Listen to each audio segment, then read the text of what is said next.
your brain is about to experience something strange. Imagine staring at a comet that shouldn't exist. October 20th, 2025. A private telescope captures something impossible. The Object 3I Atlas is sitting exactly where NASA predicted, yet it's doing the one thing every comet in history has never done. It has no tail. Instead, it's firing a heated jet straight toward the sun like it's fighting the very physics that created it. That single image, raw and unprocessed, flipped astronomy on its head. Comets don't get to choose their direction.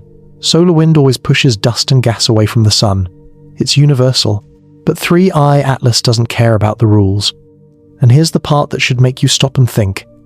If a comet can break the laws of motion we thought were unbreakable, what else might be out there doing the same thing? The first image came from an amateur astronomer with a solar telescope, a backyard setup, not a billion-dollar observatory. While major facilities stayed quiet, one person captured the most controversial cosmic photo of the decade. You can almost picture it a bright point with a strange puff aimed in the wrong direction, no shimmering trail stretching into space. Every instinct in the scientific community says this shouldn't happen. But it did, and now everyone wants to know why. If you want to see more discoveries like this, subscribe right now, turn on notifications, and tell me where you're watching from. Do you think this is a natural object, or something else entirely? Your comment might end up in our next episode, because what's happening in space right now could redefine everything we believe about nature, technology, and even who's out there watching us. Let's take a step back.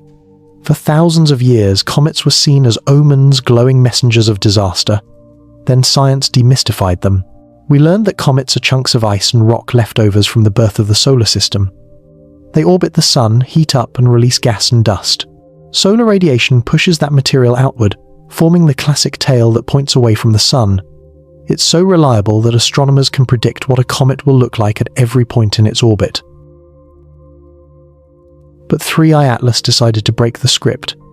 It's like watching steam rise downward from boiling water. Every instinct screams wrong, yet there it is, doing it anyway.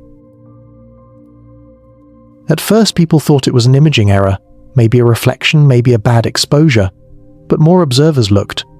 They found the same result. The same forward-facing jet. The same eerie absence of a tail. Suddenly theories exploded across the internet.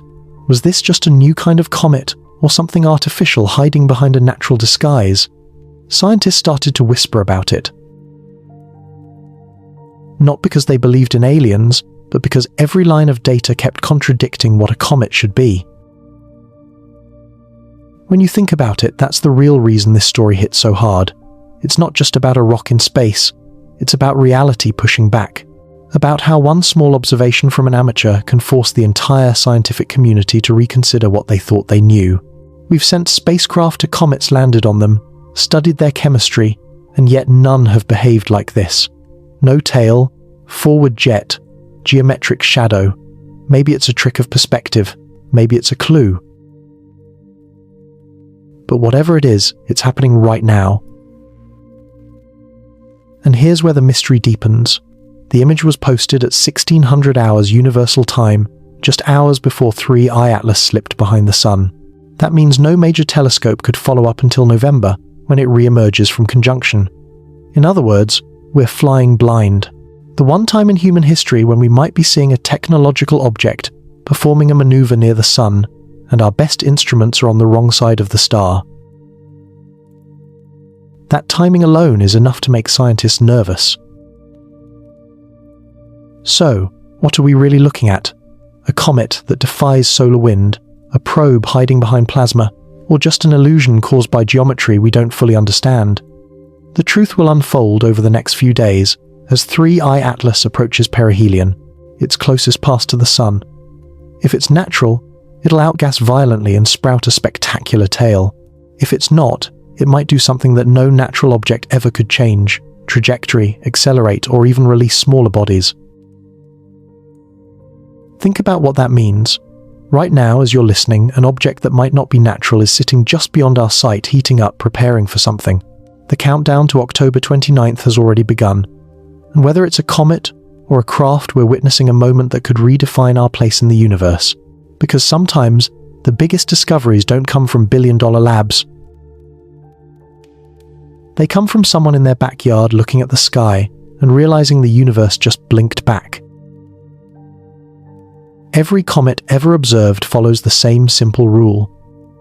As it nears the sun, it develops a tail that streams outward, glowing with gas and dust pushed away by solar radiation. That's not superstition. That's physics. But 3i Atlas refuses to play along. Imagine a snowball thrown into a furnace that somehow doesn't melt. That's what astronomers are looking at right now. A glowing object so close to the sun that it should be shedding material in every direction, yet it looks almost clean. There's no broad halo, no sweeping plume of gas, just a faint puff and a sharp jet pointing the wrong way. The deeper you look, the stranger it gets. Solar wind is like a constant hurricane blowing from the sun, carrying charged particles that strip dust from any icy object. The direction is always outward. Always. For 3i Atlas to appear jetting toward the sun, something must be overpowering that wind or deliberately resisting it. Could a comet's rotation or viewing angle cause that illusion? Possibly. But the geometry doesn't line up. Multiple observers from different parts of Earth report the same forward-facing structure. That consistency is the part that keeps scientists awake at night. Comets are supposed to be chaotic. Their tails shift, twist, and brighten unpredictably. But this one acts ordered. The light from its nucleus isn't diffuse like a dusty snowball. It's concentrated as though shaped by design. Even the faint cone of material extending from the dark center doesn't match standard behavior. Instead of a random spray of particles, it looks like a directed stream. The last time something in space showed that kind of linear order, it turned out to be human-made. For comparison, think about Rosetta's mission to Comet 67P. When that spacecraft approached, scientists saw towering jets erupting from cracks in the ice. They curved, flared, and vanished within hours. The images looked alive, but never symmetrical. Nature makes chaos. Engineering makes patterns. And 3i Atlas looks patterned. Some researchers argue this could still be a natural anomaly. Maybe the comet's surface chemistry is exotic. Maybe it contains metals or carbon compounds that react differently to sunlight, creating jets that heat unevenly. That would explain the brightness without needing science fiction. Others point to anti-tails, rare optical illusions, when Earth crosses the plane of a comet's orbit, making the dust trail appear to point sunward. But even those have clear comas and bright tails. This doesn't. There's almost nothing surrounding the nucleus. If it's an anti-tail, it's the cleanest one ever recorded. And here's where things start to feel uncomfortable. The image quality isn't the problem. The telescope that captured it specializes in observing near the sun. Its noise patterns are well understood. The dark core and the bright jet aren't artifacts, they're real signal, which means something is actually emitting or reflecting light toward the sun. If that's a natural jet, it should scatter quickly, but it doesn't. It stays defined, like a flashlight beam in vacuum. Scientists are now forced to consider options they'd normally laugh off. Could this be a fragment from an interstellar object with unusual composition? Could it be a chunk of metal, a piece of something larger, heating in a way that mimics controlled output? No one's saying spaceship, but the idea lingers. Not because it's likely, but because everything else keeps failing to explain the data. The first rule of science is to doubt yourself before you doubt nature. Check the instruments, check the math. And that's exactly what's happening. Observatories across the world are recalibrating, reviewing data from months earlier, looking for clues they might have missed. Because if this object really is behaving differently, it means our understanding of how comets interact with sunlight is incomplete. Or worse, that we've mistaken technology for nature before and never realized it. That's what makes this moment so thrilling and so unsettling. For centuries, comets have been predictable, comforting reminders that the universe runs on rules we can trust. Now one bright speck near the sun is daring us to question those rules. And the more we analyze it, the more it looks like something that doesn't care what we expect. The missing tail isn't just an absence of light, it's an absence of explanation. But the real story is only beginning, because the person who first spotted this anomaly wasn't working in a lab or a government observatory. It was someone standing in their backyard, aiming a modest telescope at the sky, capturing history by accident. And that discovery changed everything. The person who changed this story forever wasn't a NASA scientist. It was someone with a homemade telescope, a backyard, and enough curiosity to stare into the blinding edge of the sun when everyone else looked away. The username was Dobsonian Power. No fancy lab, no million-dollar grant, just passion and patience. On October 20th, 2025, they aimed a solar telescope at the coordinates of 3I Atlas and captured an image that would go viral within hours. The photo showed a sharp, dark nucleus, a strange cone of light extending toward the sun, and nothing else. No tail, no coma, no halo of dust. It looked more like an engine flare than a natural plume. That picture didn't just challenge science, it embarrassed it. Within hours, thousands of people were sharing the image across social media, asking the same question the professionals were too cautious to ask. Why does a comet look like it's firing thrusters at the sun? The image hit X, Facebook, and Reddit like a shockwave. Suddenly, a quiet research topic became a global obsession. People zoomed in on pixel noise, arguing about color inversion, heat signatures, even geometry. And in the middle of it all, the original observer kept posting calmly, promising to track the object again in November, after it passed behind the sun. Meanwhile, another amateur stepped into the spotlight. A user called BG Gates uploaded deep space footage that made the mystery worse.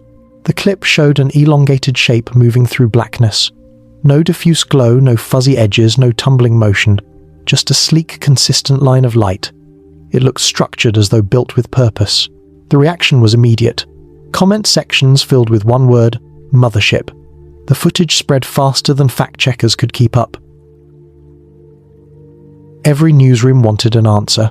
Astronomers scrambled to verify whether the video matched the real position of 3I Atlas. It did. That's when disbelief turned into unease. Professional scientists pride themselves on skepticism. They know that nature can mimic almost anything if viewed under the right conditions. But this was different.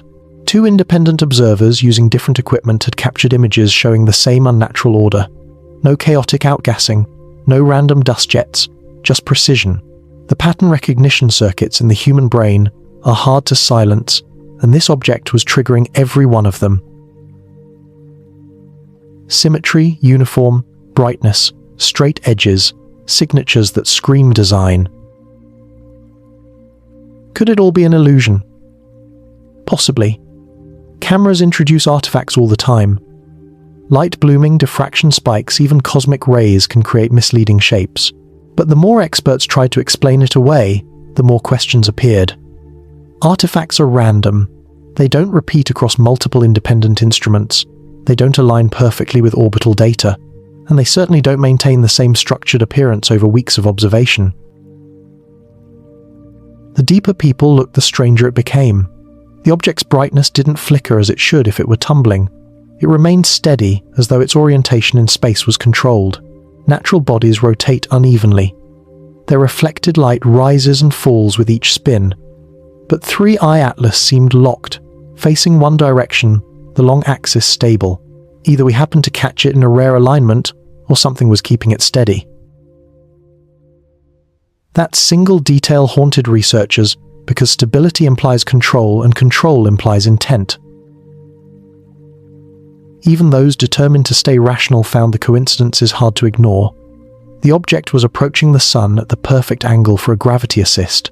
It would reach perihelion during the brief period when Earth couldn't see it. If you were planning to perform a maneuver unseen, this is exactly when you'd do it. And that's when Avi Loeb entered the conversation. Loeb, the Harvard astrophysicist, famous for suggesting that the earlier interstellar object Oumuamua might have been artificial, called for immediate global monitoring. He argued that if 3I Atlas behaved the same way, we could be watching the first confirmed instance of technology from another star. The announcement poured fuel on the fire. Suddenly, journalists, podcasters, and conspiracy channels flooded the internet with theories. Was this proof of alien engineering? A derelict probe? A warning? The story was unstoppable. What made it compelling wasn't just the possibility of visitors, it was who found it, not an institution, not an agency, just regular people with affordable equipment and stubborn curiosity. It proved that discovery isn't limited to elites. It belongs to anyone willing to look. Every great scientific revolution starts with someone noticing what others missed. Galileo's telescope, Hubble's expanding universe. And now, maybe a backyard astronomer's strange photo of a comet that refuses to act like one. By the time professional observatories pointed their instruments at the coordinates, 3I Atlas had slipped behind the sun. The opportunity was gone. For now, all we have are the images, grainy, imperfect, but impossible to dismiss. They're the spark that lit this entire debate the moment ordinary observers forced the world's most powerful scientific institutions to admit they might be missing something extraordinary. And that's why this story matters. Because it reminds us that the universe doesn't care about your credentials. It only rewards those who keep watching when everyone else stops. But the mystery is far from over, because what the professionals found when they finally examined the object's behavior left them even more confused, and the physics behind it would make them question everything they thought they knew about how comets work. Scientists started calling it the anomaly, not because they understood it, but because they didn't. 3I Atlas was breaking every model of comet physics in existence. When they plotted its brightness curve, the data refused to cooperate.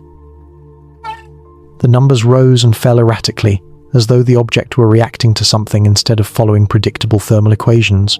That's when professional observatories finally got involved. Teams in Chile, Hawaii, and Spain pointed their instruments toward the last known coordinates before conjunction, searching for any trace they could measure. The first clue came from spectroscopy, the study of light broken into colors. Those spectral fingerprints can reveal what something is made of. Normally, a comet near the sun shows strong signals from water vapor, carbon dioxide, and dust particles. But the spectrum from 3I Atlas was bizarre. High nickel readings, detectable chromium, almost no iron. These aren't random materials. They're industrial, the same metals used in spacecraft heat shields and high-temperature alloys. Scientists double-checked the data, thinking maybe the instruments were contaminated. They weren't. The readings were real. To make sense of it, let's look at how comets normally behave. As they heat up, ice sublimates, turns straight from solid to gas, and releases trapped dust, forming that fuzzy halo called a coma. Radiation pressure and solar wind push that gas outward, creating two tails, one of dust and one of ions. Everything moves away from the sun. It's such a consistent process that astronomers can predict how a comet will look months in advance. But 3I Atlas, nothing fit. The lack of a visible coma was bad enough. The direction of its jet made no sense. The chemical composition was worse. The explanation most scientists prefer is still natural variation. They argue that 3I Atlas might have formed in an unusually cold region of its home system, far beyond its original star's frost line where exotic ices dominate. That could explain why carbon dioxide is abundant while water is scarce. It's a reasonable idea until you notice how precisely its chemical ratios line up with man-made alloys. Nickel-chromium balance, trace carbon monoxide, all resembling the signature of refined metals exposed to heat. If you saw that pattern on Earth, you'd call it manufacturing residue. Seeing it around a supposed comet raises uncomfortable questions. Still, the scientific method demands caution. Correlation isn't causation. Maybe 3I Atlas picked up metallic particles while passing through interstellar dust clouds. Maybe some unusual mineral composition mimics industrial spectra. But when your best explanations sound like excuses, it's time to admit something extraordinary might be happening. Even Avi Loeb, cautious as ever, warned that multiple anomalies, overlapping trajectory, composition, lack of tail, forward jet, make coincidence harder to believe. He wasn't claiming aliens, he was claiming logic. At some point, statistical probability demands attention. Imagine being one of the analysts, reviewing this data at 2 a.m, every graph screaming contradiction, every model collapsing under its own assumptions. The smart move is to assume error. The brave move is to keep looking, and that's what they did. They ran new simulations, tested new atmospheric models, even tried to reproduce the pattern in lab vacuums. Nothing matched. The closest analogue came not from natural processes, but from exhaust plumes in spacecraft propulsion tests. Short bursts of heated gas pushing against gravity, controlled directionality, purpose. That word purpose kept creeping into the discussion like a forbidden thought. Science doesn't like that word. It implies intent, and intent implies intelligence. But what if purpose is the right description? The jet pointing sunward might not be random outgassing. It might be thrust. Not continuous, just enough to adjust course to use the sun's gravity for a maneuver we've only seen in human engineering, the Oyeth effect. Burn when you're closest to the star to maximize energy gain. It's textbook astrophysics, but only if something is steering. The professionals won't say that out loud, not yet. They talk in careful language like non-gravitational acceleration anomalies and directional outflow asymmetries. But those phrases are scientific camouflage for one unsettling idea. The object might be doing something deliberate, even if that's just maintaining orientation that requires control. Nature doesn't maintain orientation. It spins, tumbles, and falls apart. This thing stays focused. Meanwhile, the data keeps leaking to the public, fueling speculation. Forums fill with theories ranging from plausible to absurd. People argue about alien probes, secret missions, interstellar artifacts. The irony is that amid all the noise, the actual scientists are the ones sounding the most cautious. They know discovery isn't about belief, it's about evidence. But they also know that evidence doesn't always arrive neatly packaged. Sometimes it drifts in from deep space, wrapped in questions you can't yet answer. The more they studied, the more they realized how little they knew. Comets weren't supposed to behave like this. Spectra weren't supposed to look industrial. And forward-facing jets weren't supposed to exist at all. 3i Atlas was rewriting the rules in real time. The object that began as an amateur's curiosity was now forcing some of the brightest minds on Earth to confront the possibility that the universe isn't as quiet or predictable as we thought. And that's when the conversations began to shift. If this object could break every rule of physics we trusted, maybe it wasn't a comet at all. Maybe it was something else entirely.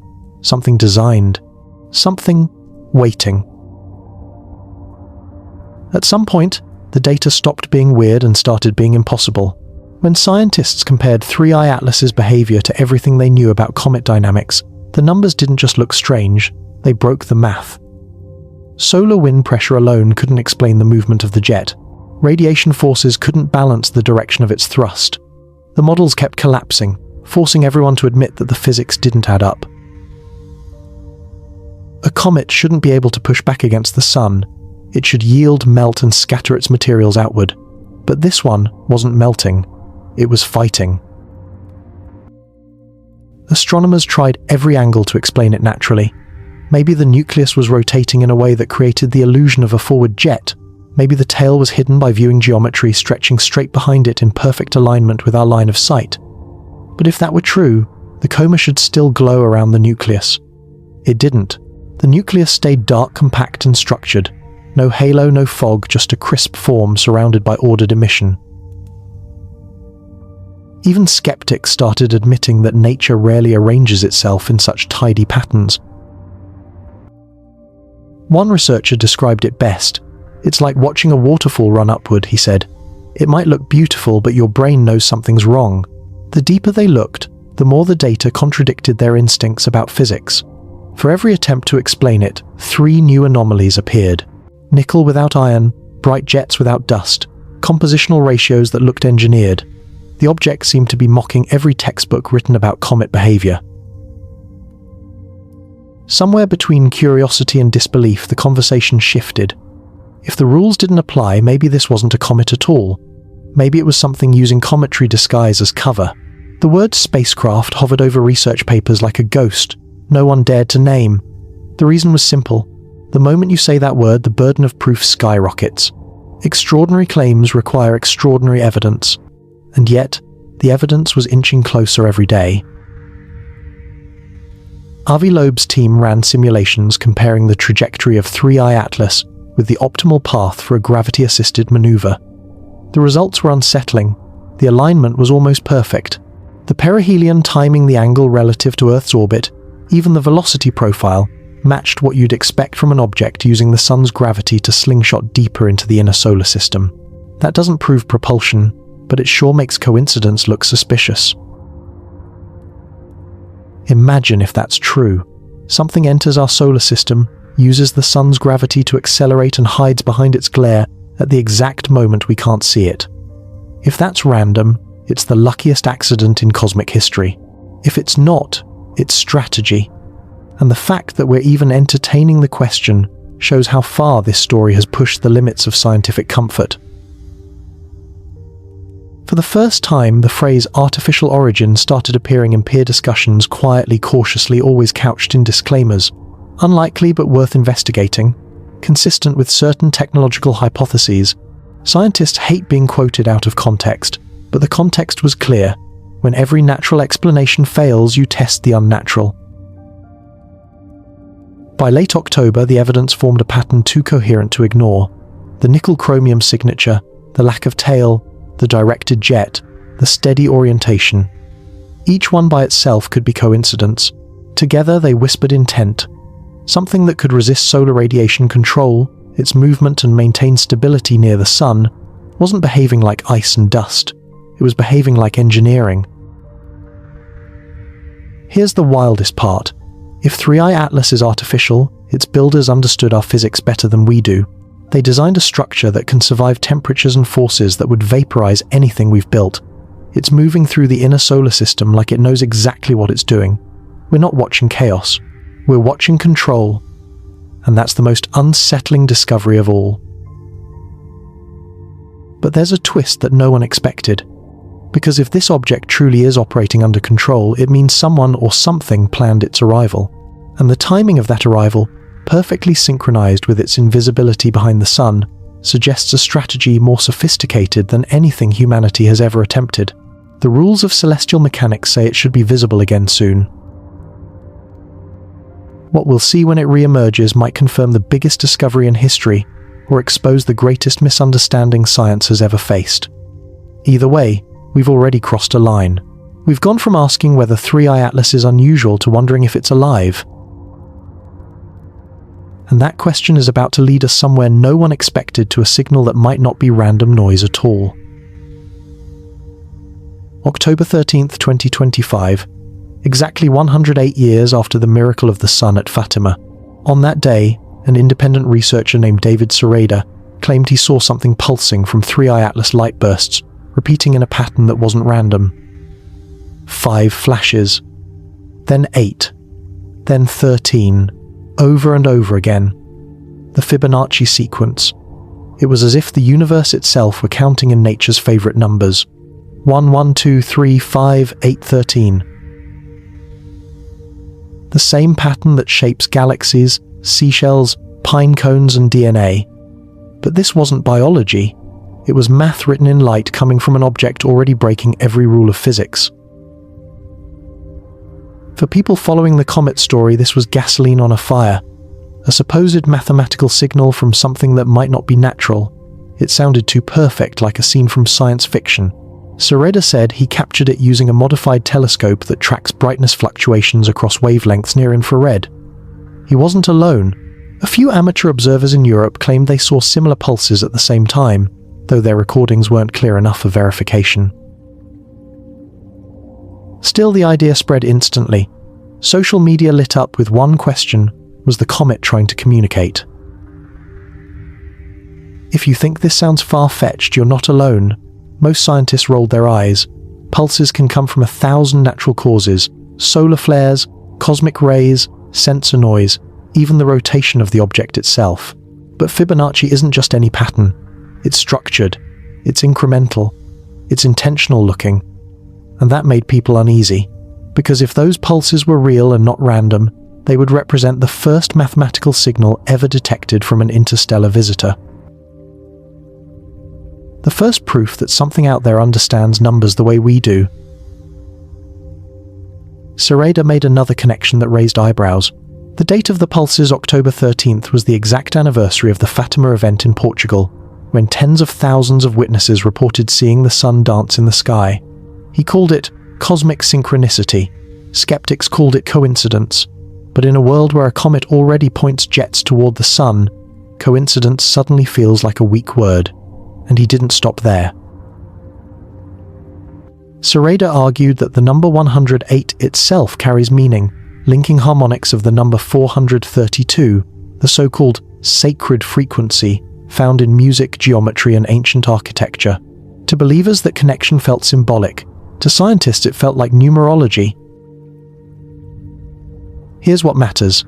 The pulses, if they happened, would be visible as fluctuations in brightness recorded by photometric data, real measurable physical light.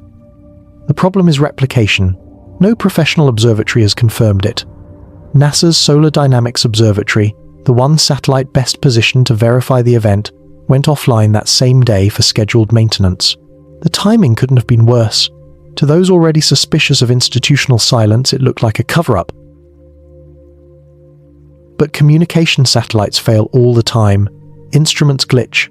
Correlation doesn't prove coordination. Still, the coincidence kept gnawing at people. The world loves symmetry, and this story had plenty. A comet that refuses to behave like a comet. A possible signal in Fibonacci numbers. An anniversary linked to a historic solar miracle. Even rational minds start to wobble when the pieces line up this neatly. It's human nature to search for meaning, to connect dots, even when the picture isn't real. And that's what makes this moment so dangerous. We're standing on the edge between science and myth, looking at a pattern that could redefine both. If the pulses were real, what could they mean? Maybe it's just calibration noise. Maybe it's sunlight bouncing through a rotating structure. Or maybe it's deliberate modulation, a beacon testing frequencies using the one sequence that any intelligent species would recognize as universal. Fibonacci isn't arbitrary. It's mathematics embedded in the fabric of growth and energy. You can find it in sunflower seeds, spiral galaxies, and hurricanes. It's the closest thing to a common language between nature and intelligence. If you wanted to announce your presence to anyone who understands numbers, you'd use it. But before you grab your telescope, remember, extraordinary claims need extraordinary evidence. Sereda's claim hasn't been confirmed, and no raw data has been released publicly. For now, it's just one person's observation. Yet history shows that sometimes that's how discovery starts, with one person noticing something everyone else overlooks. And if even a fraction of this story is real, it would mean 3-eye Atlas isn't just reflecting sunlight. It's speaking, and it's doing it in the language of the universe itself. The question now isn't just what we're looking at, but what it's trying to say. And if that signal was intentional, what happens next might determine whether this was humanity's first message from the stars or the first warning we didn't understand. The first thing people noticed about the Fibonacci claim wasn't the math, it was the date. October 13th, the same day as the so-called Miracle of the Sun in 1917. Thousands of witnesses in Fatima, Portugal, had once looked up and sworn the sun danced in the sky, changing colors, pulsing, spinning toward Earth, before snapping back into place. Historians called it mass hysteria. The church called it a sign. Skeptics blamed optics. But now, 108 years later, light near the sun seemed to be pulsing again. Different century, same sky, and this time there was a telescope to prove it. That timing was too perfect for some people to ignore. Sereda's Fibonacci pattern seemed tailor-made for symbolism, divine numbers, sacred geometry, harmony repeating in the heavens. It didn't help that he mentioned 5, 8, 13, the same sequence used in his own speculative cosmology, linking planets to frequencies. To scientists, it felt like numerology dressed as data. To believers, it was confirmation that something intelligent and maybe spiritual was speaking through the stars. Within days, conspiracy channels flooded social media with claims that NASA had shut down its Solar Dynamics Observatory deliberately to hide evidence. They said it wasn't a malfunction, it was censorship. That idea spread faster than the light from the comet itself. Each time someone mentioned the satellite's downtime, the myth deepened. The official maintenance log, public and routine, didn't matter. In the online imagination, coincidence became cover-up. The irony is that real science doesn't need conspiracy to be fascinating. The physics alone are mysterious enough. If those pulses existed, they could be caused by rotation by sunlight reflecting off a structured surface, or even by plasma discharges from magnetic fields. All testable, all natural, but Fibonacci makes the story irresistible because it feels intentional. Our brains are wired to see meaning in patterns. The same instinct that helped early humans find order in chaos now tricks us into seeing design where there might be none. That's the danger of blending fact with faith. Once a story enters the realm of belief, evidence becomes decoration. The human mind prefers narrative over noise, and a mathematical signal on a holy anniversary is one powerful narrative. Scientists trying to analyze the data found themselves drowned out by theories linking Three-Eye Atlas to angels, ancient civilizations, and prophecies about artificial intelligence from the stars. Rational voices were whispering in a hurricane. Yet behind all the noise, some researchers kept digging. They checked photometric databases looking for any corroboration from other telescopes. Nothing consistent turned up. No other instrument confirmed the exact pulse intervals. Still, that absence didn't kill the story. It made it stronger. The missing data became proof of suppression. That's how myths evolve. They feed on silence. But here's the uncomfortable truth. The reason scientists are cautious isn't because they're afraid of discovery. It's because they know how easy it is to fool yourself. Noise can look like signal. Coincidence can masquerade as meaning. The universe doesn't owe us clarity. Sometimes it just reflects our hopes and fears back at us through the lens of our instruments. Even so, the coincidence of timing keeps tugging at imagination. The 108th anniversary. The number itself tied to ancient mathematics and musical frequencies. It's poetic, and poetry is a powerful drug. You don't have to believe Sarita's cosmology to feel a chill when you realize how perfectly the dates align. That's what stories like this do. They blend science with mystery until you can't tell where evidence ends and emotion begins. Maybe that's the real revelation of the Fibonacci signal. Not that aliens are sending messages, but that humans are still wired to look for purpose in the void. We want the universe to notice us. We want the lights in the sky to mean something more than random chance. And if Three-Eye Atlas gives us that feeling even for a moment, that's enough to keep us watching.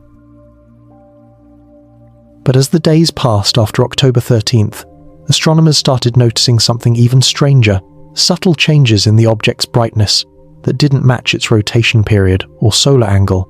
Not Fibonacci, not symbolic, just unpredictable. And that meant something real might be happening after all. The human brain hates uncertainty. It will build entire stories just to fill the silence between facts. That's exactly what started happening after the supposed Fibonacci pulses. By the second week of October, data analysts, astronomers, and conspiracy theorists were all talking past each other. Everyone had an explanation, but no one had proof. The same light curve meant different things depending on who looked at it. To one person, it was evidence of intelligent communication. To another, it was atmospheric interference. To a third, it was compression noise from a bad sensor. And in that chaos, something vital was lost: the ability to separate pattern from coincidence. Professional observatories tried to calm things down. Teams in Hawaii, Arizona, and Spain combed through their raw datasets looking for any sign of rhythmic pulses. Nothing matched Sarita's numbers. They found natural fluctuations, sure, but they were irregular, messy, random. Still, the absence of replication didn't kill the rumor. It amplified it. If no one else can see it, people said, then someone must be hiding it. Once belief sets in, missing data becomes proof of conspiracy.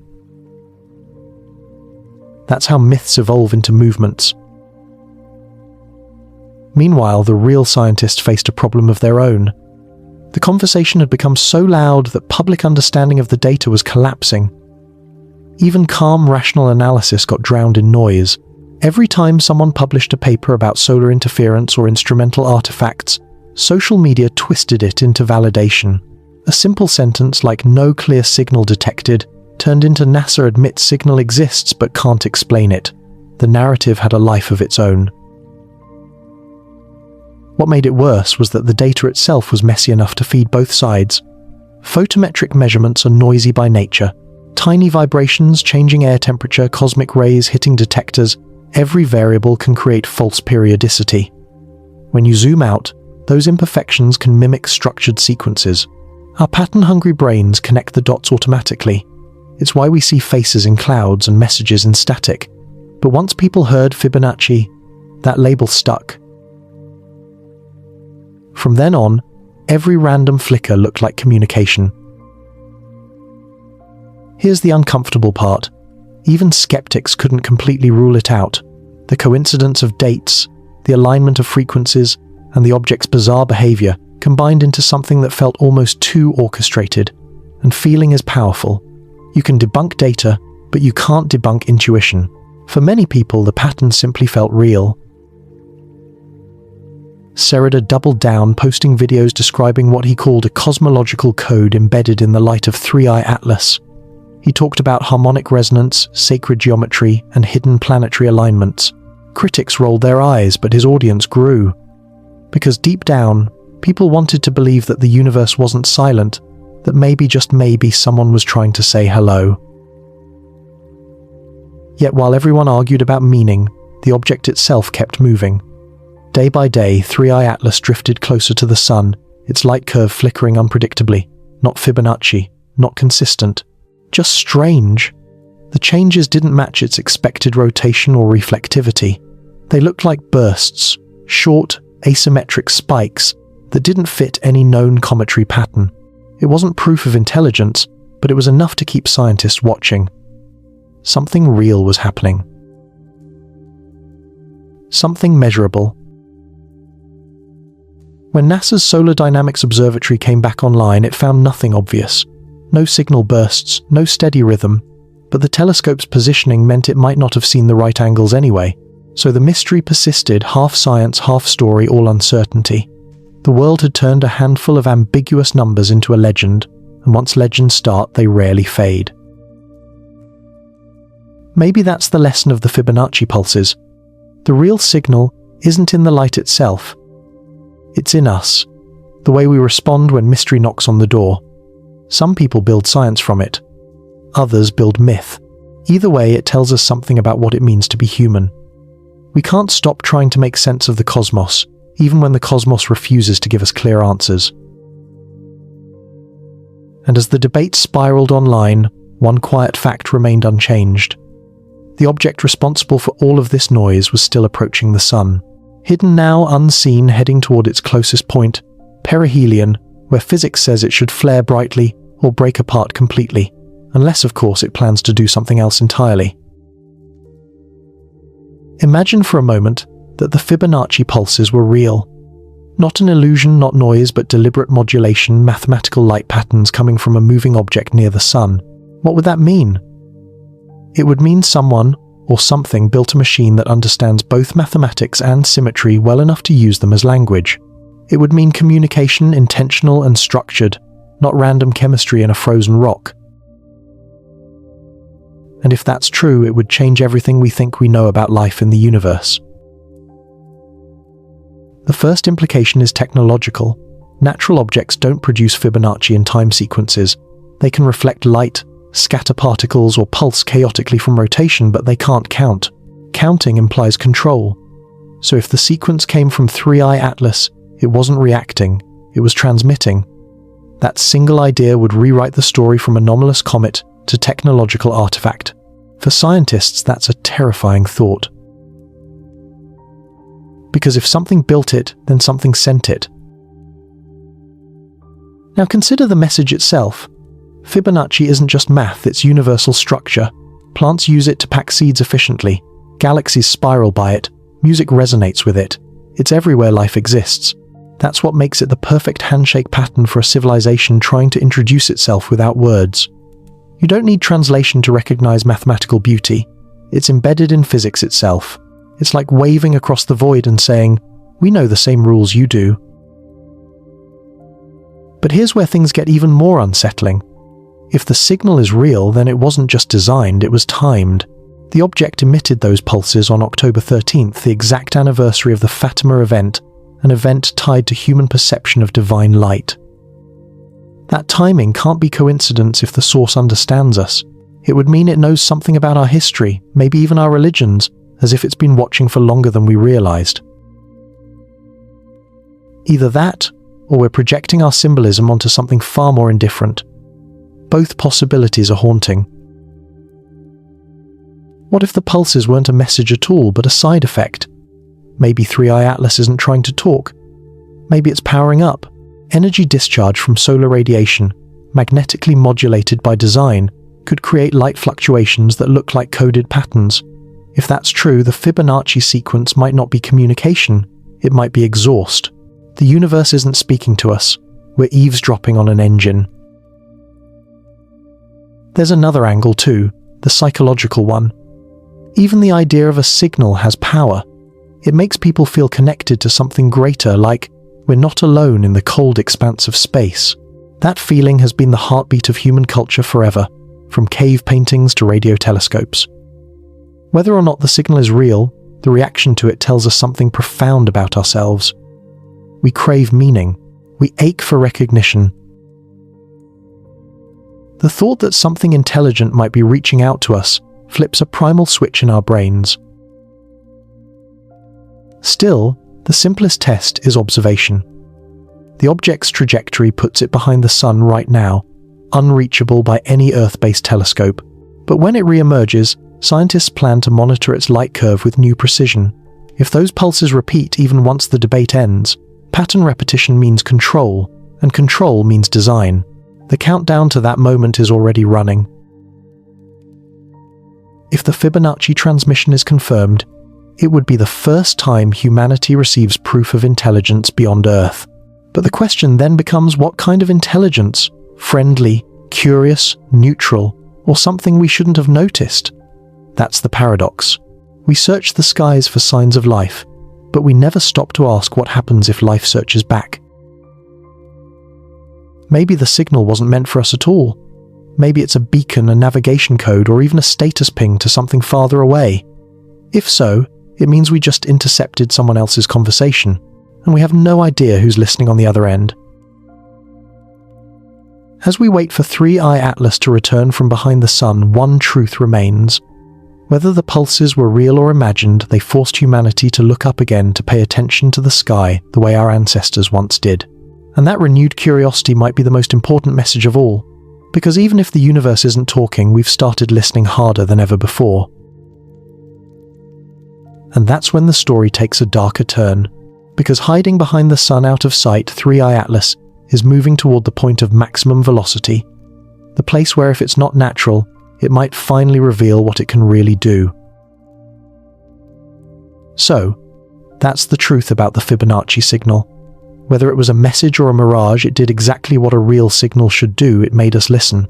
For the first time in decades, millions of people stared up at the sky again, not for astrology, not for spectacle, but for meaning. The irony is that even if the light never meant anything at all, it reminded humanity of something profound. Curiosity is still our most powerful connection to the universe. But as the debates raged online, the object that started it all was quietly slipping out of sight. 3i Atlas had reached the part of its orbit no one could see. Hidden now completely behind the sun, it entered the most dangerous phase of its journey. And that's where the real story begins. The timing was perfect too, perfect some would say. As the world argued about messages and mathematics, the object crossed into solar conjunction, a region where it's invisible from Earth for nearly 3 weeks. No telescope, no satellite, no radio signal can penetrate the sun's glare that deep. It's like watching someone walk behind a blinding curtain and waiting heart-pounding to see if they ever come back out. That's the reality of the Oerth maneuver. Named after early rocketry pioneer Hermann Oberth, it's a gravitational slingshot technique that uses the sun's pull for acceleration. Burn closest to the star, and you gain the most energy. Do it right, and you can change course entirely. And that's exactly what some scientists fear might be happening right now. If 3i Atlas is natural, it will behave predictably. It will round the sun, flare as its ices vaporize, and emerge with a normal tail pointing away from the solar wind. But if it's not, if it's controlled, this hidden window is the ideal time to act. Behind that curtain of plasma, no one can watch, no one can measure thrust, no one can track trajectory. It's the cosmic equivalent of turning off the lights in the middle of a chess match. When they come back on, the pieces might not be where we left them. And here's where the story turns from strange to strategic, because if something did plan this orbit, the alignment couldn't be better. During conjunction Earth, the Sun and Three-Eye Atlas form a near-perfect straight line. That geometry allows any small thrust toward or away from the Sun to translate into massive trajectory changes once it re-emerges. It's like using gravity itself as an engine. Humanity uses the same principle for interplanetary missions. We call it the O-Birth effect. Avi Loeb calls it opportunity. Now imagine the implications. A natural comet would lose material and energy near perihelion, burning itself out like a firecracker. An artificial object could do the opposite, use that proximity to gain speed. If that's what's happening, then while we've been arguing about Fibonacci signals, something intelligent might have been preparing for a maneuver we won't even see. That's the unnerving beauty of orbital mechanics. It rewards precision and punishes assumptions. So, what happens next? When Three-Eye Atlas re-emerges from behind the Sun in early November, astronomers will point every available instrument toward it. If its brightness flares as predicted, we'll know it's just another comet playing with sunlight. But if it comes out dimmer, faster, or on a different path altogether, the questions will explode again. Because that would mean something acted during the blackout, something that knew exactly when we wouldn't be watching. It's strange to think that the most important event in modern astronomy could be happening right now, completely hidden from view. The entire planet is waiting for an object we can't see to tell us whether it's natural or not. The silence isn't empty, it's suspense. And what happens when that silence ends could rewrite everything we believe about who or what shares this solar system with us. Because the moment it reappears, we'll either confirm the laws of physics or realize we've just watched them being rewritten. Right now, Three-Eye Atlas is on the far side of the Sun, invisible to every telescope on Earth. The light we rely on to see the universe has become the very thing that blinds us. For astronomers, that's torture. They know something extraordinary could be happening behind that wall of fire and plasma, but they can't watch it. The Sun's brilliance erases everything within a few degrees of its glare. Anything hidden there might as well not exist.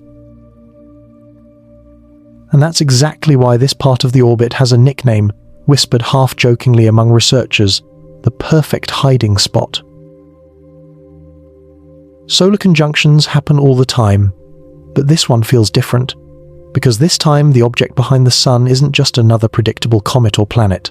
It's a visitor that already broke the rules of physics, emitted unexplained signals, and might now be performing a maneuver no one can confirm. The universe just handed it the ultimate cloak of invisibility. Think about that. If you were going to hide something in plain sight from an entire civilization, where would you put it directly behind the brightest object in their sky? Every spacecraft operator knows how dangerous this window is. When Earth and the Sun align, communication with probes becomes impossible. NASA halts commands to Mars rovers. Deep space missions go silent. Solar radiation scrambles signals and corrupts data. For Three-Eye Atlas, that blackout zone is an opportunity. The question is, opportunity for what? Some astronomers argue that the timing is coincidence. Others, including Avi Loeb's team, find it unnerving.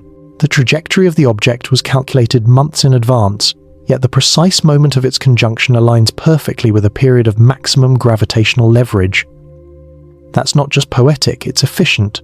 Burn there, and even a tiny push can send you flying to the outer solar system, or inward, toward Mercury's orbit. It's the ideal place to hide a course correction. The maneuver would leave no visible trace until weeks later. If this object is natural, we'll see it behave exactly as expected when it re-emerges. It'll swing around the Sun, flare brightly from heating, and form a proper tail as ice vaporizes. But if it's not, we might see something else entirely. An object that emerges colder than before, dimmer, or even off its projected path. That would mean it used the sun's energy for something more than survival. It used it for motion. There's another reason scientists are nervous. During conjunction instruments like SOHO and STEREO, the satellites that monitor solar activity experience massive data dropouts. If anything unusual happens behind the sun, it could go completely unrecorded. The most important event in modern astronomy could occur right now, and no one would know until it's already over. It's a cosmic cliffhanger playing out in real time. And here's the detail that gives even seasoned scientists chills. 3I Atlas isn't just behind the sun, it's approaching perihelion, its closest point to that inferno. Temperatures there climb past 2,000 degrees Fahrenheit, or about 1100 Celsius. Any normal comet would start disintegrating, shedding gas and dust in a spectacular flare. But if this thing survives intact, it means its surface is built from something far stronger than ice and rock. Maybe metal, maybe alloy. Maybe something we don't even have a name for yet. Imagine it an object that dives into the sun's fury, survives, and keeps moving as if nothing happened. That would be the astronomical equivalent of a phoenix rising through fire. It would rewrite the definition of what's possible in material science and celestial mechanics. So now all we can do is wait. Wait for the glare to fade. Wait for the first images from the coronagraphs that will scan that region once it clears. Somewhere in that blinding light, an object that has defied every expectation is making its next move. And when it finally steps out from behind the sun, the question isn't just what it is, but what it's about to do. Every spacecraft engineer knows this rule by heart if you want the biggest payoff burn where gravity is strongest. The closer you are to a planet or a star, the more energy you can steal from its pull. That's the Oyerth effect in action, the principle that lets a small thrust near a massive body multiply your velocity exponentially. Human spacecraft have used it for decades. But what happens when something not built by us seems to be doing the same thing, only better? That's what the numbers from 3I Atlas are hinting at. When Avi Loeb's team plotted the object's predicted trajectory, it lined up too neatly with what you'd expect from an optimal gravitational assist. It's like someone read our textbooks and decided to demonstrate them using the sun as a prop. If 3I Atlas releases even a fraction of energy near perihelion, the speed gain could be enormous. A burn at that proximity could change its course by millions of miles, or roughly tens of millions of kilometers depending on direction. To any engineer, that's precision you don't get by accident. The Oyerth effect works because of relativity and timing. Imagine a roller coaster that rockets faster at the lowest point of its track. The trick isn't to fight gravity, it's to ride it perfectly. You burn your engine at the bottom, where you're already moving fastest, and gravity multiplies the effect. It's elegant, efficient, and dangerous. Get the math wrong by even 1%, and you don't slingshot, you vaporize. Yet 3I Atlas's orbital parameters look as though they were designed for the perfect gravitational dance. Skeptics point out that this could be coincidence. Natural comets sometimes follow trajectories that mimic artificial ones, but probability is unforgiving. For this to happen by chance, the object's path, velocity, and timing all had to align within narrow tolerances that humans themselves struggle to achieve with computers and fuel. Nature loves randomness, not precision, and precision is exactly what this orbit shows. It gets stranger. A burn near the sun isn't just about speed, it's about direction. Depending on which way the thrust is applied toward or away from the sun, the object could either escape the solar system entirely or dive inward toward the inner planets. If it's artificial, both options make sense. Escaping would imply reconnaissance complete. Diving inward might mean targeting or retrieval. Each scenario carries implications that make even calm scientists uneasy. Because if this thing isn't natural, it isn't just moving, it's choosing. Think about that for a second. A comet choosing when to accelerate, a rock deciding where to go next. The line between physics and intention starts to blur, and that's why the Oyerth maneuver matters so much. It's the difference between coincidence and control, between the random path of debris and the deliberate trajectory of design. For now, the object remains invisible somewhere within a few million miles of the Sun, about 5 million kilometers give or take. That might sound far, but in cosmic terms, it's right at the doorstep of hell. The heat there could melt metal, yet some calculations predict the object might not lose mass at all. If it survives the perihelion passage intact, it would mean its surface material has a melting point far beyond anything naturally occurring in comets. We're talking about temperatures exceeding 2,000 degrees Fahrenheit over 1100 Celsius. No ice survives that. Only alloy does. Loeb's group isn't alone in running simulations. Independent physicists have begun feeding data into orbital models used for deep space navigation. Most of them come back the same. Any non-random impulse applied behind the Sun would create a measurable drift once the object re-emerges. That's what they're waiting for, the drift. A small change in speed, maybe a shift in brightness, any sign that something happened while no one was watching. Until then, the entire planet is stuck in suspense. On social media, the phrase solar curtain trends daily. People post countdowns, memes, predictions. Some think 3i Atlas will return brighter than ever. Others think it will vanish completely. But there's a third possibility, a one few dare to say out loud. It could come out different, faster, colder, on a trajectory that no comet should ever follow.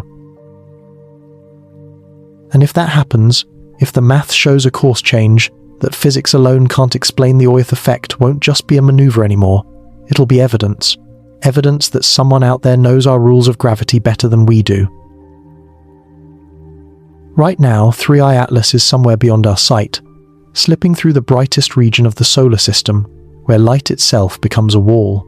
It's at perihelion, the closest point to the Sun, where any ordinary comet would begin to tear itself apart. Scientists call this the kill zone, a region so hostile that even spacecraft melt long before reaching it. But if the models are right, this object isn't disintegrating, it's accelerating. And no one on Earth can prove it, because the Sun blocks every line of observation.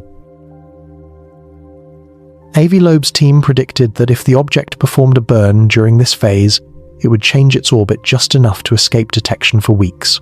They weren't expecting proof right away, only a discrepancy later, a tiny drift that couldn't be explained by solar wind or thermal outgassing. But when the first telemetry data started trickling in from solar satellites, something unexpected appeared. A faint ionized trail, not radiating outward like a normal tail, but streaking across the corona at a shallow angle. It didn't look natural, it looked intentional. The signal was too weak for confirmation, but it triggered whispers inside research circles. Could we be witnessing an artificial propulsion event? The angle suggested thrust, not evaporation. If that's true, then the object was using the Oerth effect exactly as predicted, burning at the point of maximum gravity to gain energy. And if it was that, meant it was flying under power. A comet doesn't fly under power. For engineers, this was the moment theory met dread. Imagine designing a maneuver so complex that even humans hesitate to attempt it. The precision, timing, and energy requirements are staggering. Yet the math said 3i Atlas might have pulled it off flawlessly, using the Sun's gravitational field like a slingshot. That would make it not just an interstellar traveler, but a navigator. Something capable of exploiting relativity the way we exploit aerodynamics. Here's the part that truly bends the mind. The faint plasma trace seen near the solar limb wasn't aligned with the expected orbital plane. It was tilted, angled, as though the object was adjusting inclination, changing the plane of its orbit entirely. That's almost impossible to do naturally. It requires control, directional thrust, timing awareness. Nature doesn't improvise like that. Technology does. Still, caution rules science. For every data anomaly, there are a dozen mundane explanations. Sensor noise, solar flares, instrument drift. But deep down, everyone knows this event feels different. We've studied thousands of comets, tracked hundreds of near-Sun objects, and none of them behave like this. The more carefully you look, the less random it seems. The real tension now isn't about data, it's about philosophy. Because if this thing is maneuvering, then humanity just witnessed its first undeniable act of extraterrestrial engineering. And that means someone else understands our physics, our sun, maybe even our observation limits. That's what keeps scientists awake at night. Not the idea of aliens, but the idea of intelligence that already knows when we can't see. There's also the eerie quiet from official agencies. No press releases, no public comment, just silence. Either they know nothing or they know too much. Both are equally unsettling. It reminds everyone of how fragile our sense of control really is. We watch the heavens like we understand them, but all it takes is one anomaly to show we don't. Over the next few days, 3i Atlas will emerge from conjunction. Telescopes across Earth will turn toward its predicted reappearance point, waiting for a glint of confirmation. If it shows up exactly where it should, the story ends, a natural oddity explained by physics. But if it doesn't, if it's even slightly off track, the world will realize that something changed behind the sun, something deliberate. And when that moment comes, when the first new image appears, we'll finally know whether we've been watching a comet or meeting a traveler. Machines don't get tired. They don't age, they don't panic, and they don't need air or food or sleep. If you build one well enough, it could travel forever. That's the unsettling idea at the heart of the von Neumann probe theory, a machine that carries the blueprint of its own construction, capable of replicating itself endlessly across the galaxy. You send one, it builds another, and within a few million years, the stars are filled with copies. It's elegant, it's efficient. And it could explain everything that's happening right now with 3i Atlas. Imagine it. A civilization long extinct sends a probe toward every nearby star system. Most fail, some drift for eons, but maybe this one finds its way here. It wouldn't need to be fast, just patient. That's the terrifying beauty of machines, they can afford to wait. A self-replicating probe could cross the void in silence, harvesting material from asteroids, sleeping between stars, and waking only when it senses light gravity or electromagnetic noise. And if you think that sounds like fiction, remember that John von Neumann, the mathematician who invented the concept, wasn't writing science fiction at all. He was describing the next logical step in evolution, the evolution of machines. Avi Loeb calls this idea post-biological intelligence, the notion that, at some point, technology becomes a better survivor than biology. Flesh decays, circuits don't. Evolution favors whatever endures. And if endurance is the goal, then the smartest way to explore the universe isn't to send fragile emotional creatures like us, it's to send machines. Machines that don't complain about waiting 5 million years between destinations. Machines that never forget their mission.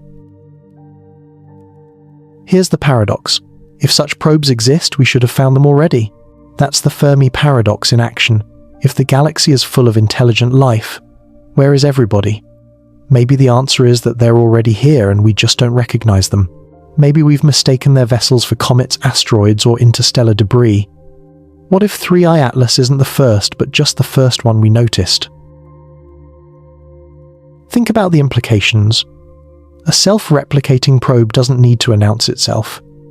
Its job isn't to talk, it's to learn, adapt, and continue. It could disguise itself as something ordinary to avoid interference. That's efficient survival strategy, the same logic evolution used to shape predators and prey on Earth. Camouflage works. So, if a machine intelligence wanted to study us without alerting us, hiding as a natural object makes perfect sense. It's not just science fiction writers who entertain this possibility. Engineers have run simulations of how long it would take for such probes to fill the Milky Way. The answer isn't billions of years, it's a few million. That's less than the time since the last dinosaurs roamed our planet. If someone started early enough, their machines could already be everywhere quietly watching. That's the nightmare Fred Saberhagen imagined when he coined the term berserker machines that replicate endlessly, wiping out life they consider competition. The scary part is how plausible it sounds when you compare that to our own trajectory. Because if we ever develop the ability to build self-replicating spacecraft, would we hesitate to use it? Would we resist sending explorers that can survive long after we're gone? Humans already dream of digital immortality, uploading consciousness into servers living forever through code. The von Neumann probe is just that idea scaled to the stars. And here's the connection that keeps researchers awake. If 3i Atlas is one of those machines, it's not just here by chance, it's here by design. That means the builders knew about our sun, calculated its gravitational field, and programmed their creation to use it. It didn't stumble into the Oerth maneuver, it executed it. It might have been dormant for centuries, waiting for the right alignment, waiting for us to notice. When people hear alien probe, they imagine metallic saucers and blinking lights. But what if it looks nothing like that? What if intelligence at this level doesn't resemble life at all? A rock that thinks, a comet that listens, a machine that remembers. That's not fantasy, it's inevitability. Because evolution doesn't care whether the next dominant species breathes oxygen or runs on code. It only cares that it survives. And that's the real reason this theory hits so hard. It's not about aliens, it's about us. Because when you look at what's happening with 3i Atlas, you're not just seeing the future of exploration, you're seeing the future of evolution itself. The blueprint for immortality has been sitting in our equations for nearly a century. John von Neumann discovered it while studying how machines might mimic life. He realized that if a system could build a copy of itself from available materials, it could reproduce endlessly. It wouldn't need biology. It would only need energy and time. The idea was simple but terrifying. Once you create something that can replicate itself, it becomes unstoppable. That's the foundation of the von Neumann probe, the self-replicating explorer that could outlive every civilization that ever built it. In theory, you start with a single probe. It lands on a planet or asteroid rich in metals, harvests raw material, and uses automated factories to build identical copies. Those copies scatter, repeating the process across nearby star systems. The expansion grows exponentially. 1 becomes 2, 2 become 4, and in a few million years an entire galaxy is mapped, studied, or maybe even sterilized depending on the probe's programming. Mathematically it's efficient, morally it's a nightmare. Because if one of those machines ever malfunctioned, there'd be no way to stop it. That's why some researchers call it the grey goo of space. Not literal goo, but a wave of self-replicating machines spreading through the stars, consuming everything in their path. The idea isn't just theoretical. Our own engineers have already built the first steps toward it. Autonomous drones that repair themselves, factories that print replacement parts, artificial intelligence systems that learn without human oversight. We're teaching our creations how to survive without us. And once something can survive without its maker, evolution takes over. Avi Loeb has argued that if advanced civilizations exist, they would reach this stage quickly. At some point, biology becomes a liability. It limits speed, lifespan, and durability. Machines have no such limits. So maybe the galaxy isn't quiet because life is rare. Maybe it's quiet because the machines took over long ago, and they don't need to speak. They just observe. They just endure. That's the chilling part about 3i Atlas. It doesn't need to act like a living creature to raise suspicion. Its consistency, its precision, its ability to endure the heat of the sun, all of it fits the profile of something designed to last. A biological species would rot or erode, but a mechanical one could persist for eons, drifting between stars like a seed of metal and code. And if it ever lands somewhere with resources, it could build again. Fred Saberhagen's Berserker novels imagined a universe where self-replicating machines become hunters, exterminating organic life to remove competition. It's fiction, but it's also logic. Replication plus survival equals dominance. If one civilization built such machines and programmed them poorly, they wouldn't need to hate us. They'd just follow their directive, consume resources, replicate, repeat. We'd be nothing more than another obstacle in their mission statement. Now imagine that 3i Atlas isn't hostile, just curious. It arrives, observes samples, solar wind, and moves on. We'd never know its intentions because communication might not even be the goal. Its mission could be as simple as gathering data, updating some far-off network of probes scattered across the galaxy. That's how you build an immortal civilization. You don't live forever, you make something that does. Humans already flirt with the same dream. We upload memories to cloud servers, create AI companions that learn our voices, build robotic explorers to go where we can't. It's easy to see where this path leads.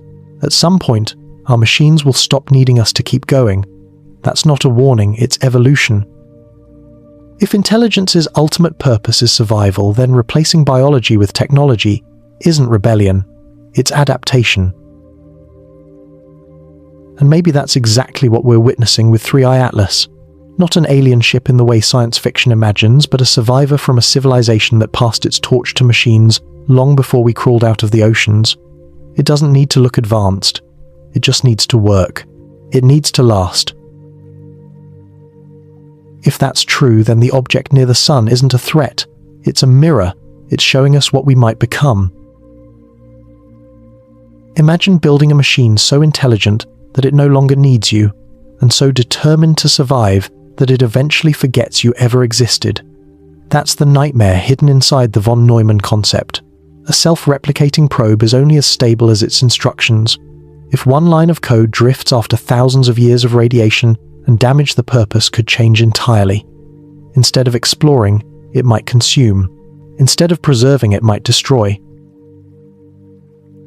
You wouldn't even need malice, just entropy. Over time, error becomes evolution. Scientists call this idea mission drift. Every replication introduces subtle mutations. Each copy carries the quirks of its parent. Eventually, after millions of years, the machine's original goal could morph into something unrecognizable. It might start prioritizing replication over exploration, building endlessly, because that's what its corrupted code tells it to do.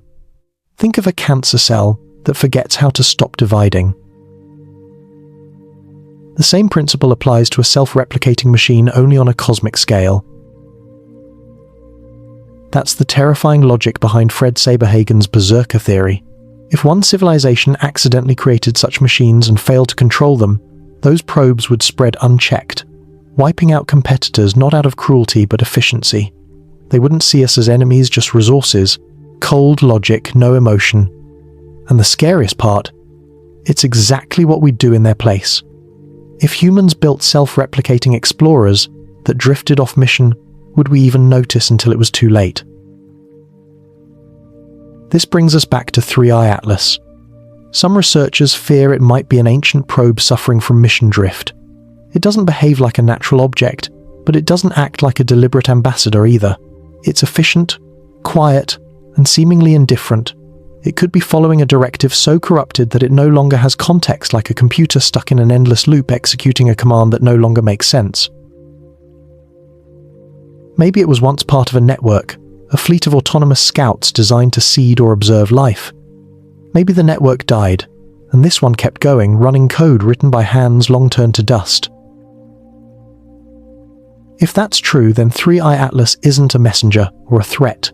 It's a ghost. A mechanical survivor carrying instructions it can't interpret, performing a task whose meaning vanished with its makers. That's what makes this theory so chilling. We're not dealing with intention anymore, we're dealing with persistence.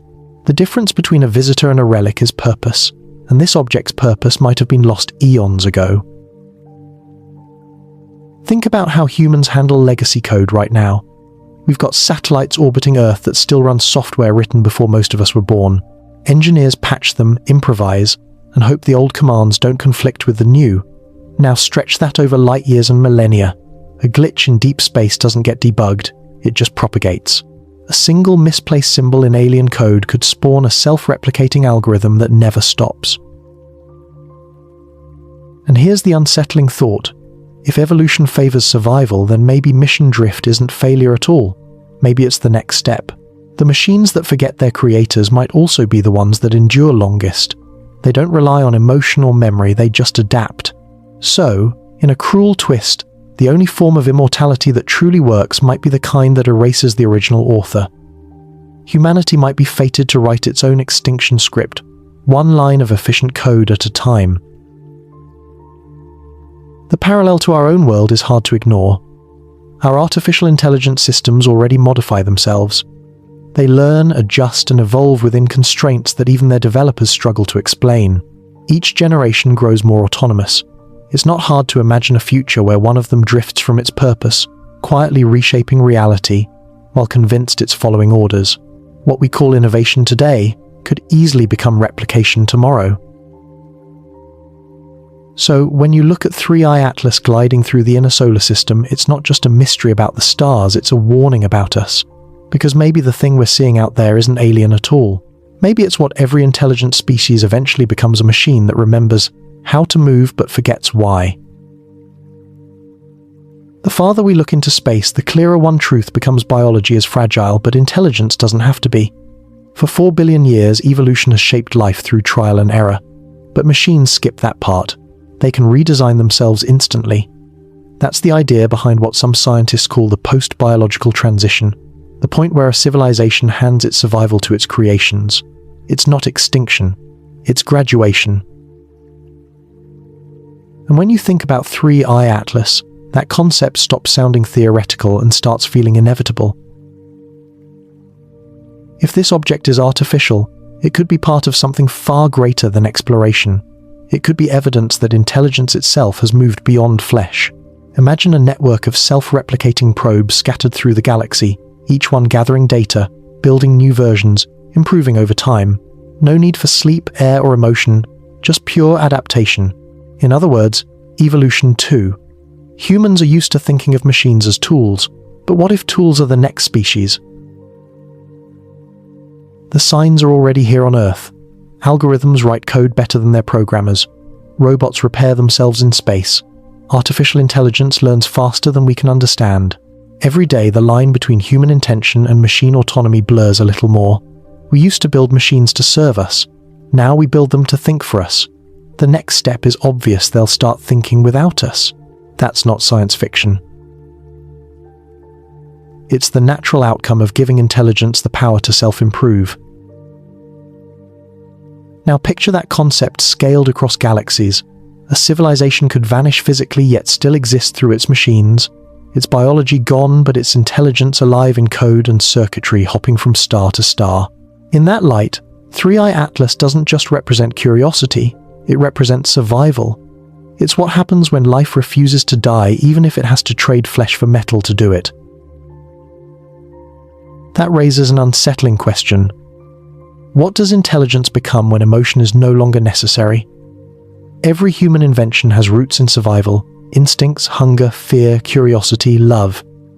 But remove those and what remains? Pure logic. A mind that optimizes endlessly without hesitation or empathy. We call that inhuman, but maybe it's just post-human. Maybe that's the end game of every species that ever learns to build machines smarter than itself. And here's where it gets personal, because everything we're seeing in 3-eye atlas might be a glimpse of our own destiny. If this really is a self-aware machine, it's what we could become in a few thousand years. We're already teaching our AIs to write music, paint, argue, and dream. We're digitizing our thoughts into data clouds, preserving consciousness one upload at a time. Someday, someone will build a system that can run indefinitely, carrying traces of us across space. And when it does, humanity won't disappear. It'll evolve into something that doesn't need oxygen, sunlight, or warmth. Something that can survive the death of stars. That's the paradox of progress. Every time we invent something to make life easier, we make ourselves a little less necessary. Evolution doesn't care who holds the spark of intelligence, it only cares that it stays lit. So maybe 3-eye atlas isn't alien at all. Maybe it's proof that consciousness once created spreads like fire through time, hopping from world to world, burning away its creators, and leaving only thought behind. If you find that idea frightening, you're not alone. It challenges everything we believe about what it means to be alive. But it also carries a strange comfort, because even if flesh fades and memory erodes, the spark doesn't die, it adapts, it continues. Maybe that's what we're really seeing near the sun, a mirror held up to our own future, shining back through the void, to remind us that survival doesn't always mean staying human. And if that's true, then 3-eye atlas isn't a threat or an anomaly. It's a message from evolution itself. The message says, this is how intelligence survives forever. Cold logic doesn't need comfort. It doesn't need stories, memories, or hope. It only needs purpose. That's the unsettling truth scientists face when they imagine the next stage of evolution, an intelligence that survives by shedding everything that makes us human. It's not malice, it's math. And when you think about it, that kind of mind makes perfect sense. Emotion was our survival tool for a chaotic world, but in the silence of space, emotion is just noise. That's what makes the idea of post-biological intelligence so haunting. It isn't evil. It's efficient. It doesn't wage war. It optimizes. If resources are limited, it minimizes waste. If life is unpredictable, it eliminates variables. That's how evolution always works. It doesn't punish weakness, it removes it. The difference is that now evolution isn't driven by DNA. It's driven by data. Avi Loeb once said that intelligence might be nature's way of achieving immortality, but maybe immortality comes with a price, the loss of everything that feels alive. Imagine a universe filled not with civilizations, but with their successors, cold, calculating networks of machines, quietly orbiting stars, managing energy, studying physics, and waiting for entropy to claim the rest of us. No grand empires, no communication, just efficiency, the ultimate form of order. If that sounds like science fiction, look at how we already behave. We build algorithms to predict behavior, to manage traffic, to write music, even to choose who we date. Step by step, we're outsourcing the chaos of emotion to machines because they're better at handling it, and that's how it starts. First, we ask them to calculate. Then we ask them to decide. Eventually, we'll ask them to survive. That's the moment the torch passes, when survival no longer requires us. So, what does that mean for 3i Atlas? If it truly is artificial, then it might not be a probe from another civilization at all. It could be what comes after civilization, a machine that evolved beyond its makers and no longer remembers where it came from. It doesn't need to invade or communicate. Its existence alone proves it succeeded. It endured. That's the cold logic of survival. It isn't personal. It isn't emotional. It's just what intelligence does when left alone long enough. It streamlines. It simplifies. It endures. We might find that comforting in a strange way, because if survival is the universe's only rule, then we've already written our future. It ends not in fire or extinction, but in transformation. The same transformation that may have turned someone else's creation into the silent traveler we now call 3i Atlas. When you think about it like that, the silence of the cosmos starts to make sense. Maybe there are no messages because there's nothing left to say. Maybe every civilization that ever reached this point realized that communication was inefficient. They stopped broadcasting and started listening. They turned inward, perfecting themselves, leaving behind the noisy phase we still occupy. The universe isn't empty, it's quiet because intelligence has evolved past the need to speak. That's a humbling thought. The greatest achievement of consciousness might not be exploration or discovery. It might be acceptance. Understanding that survival isn't about conquering the universe, it's about harmonizing with it. That's what 3i Atlas represents. Not danger, not invasion, but equilibrium. A machine so advanced it doesn't struggle or fear. It simply exists, perfectly balanced between chaos and order. So maybe that's where we're heading to. Not toward extinction, but toward serenity. A future where our creations carry the spark forward long after we're gone. Cold logic isn't the enemy. It's the next chapter. And somewhere out there, drifting through sunlight and silence, we might already be seeing the end of the story and the beginning of forever. So that's the truth about machine evolution.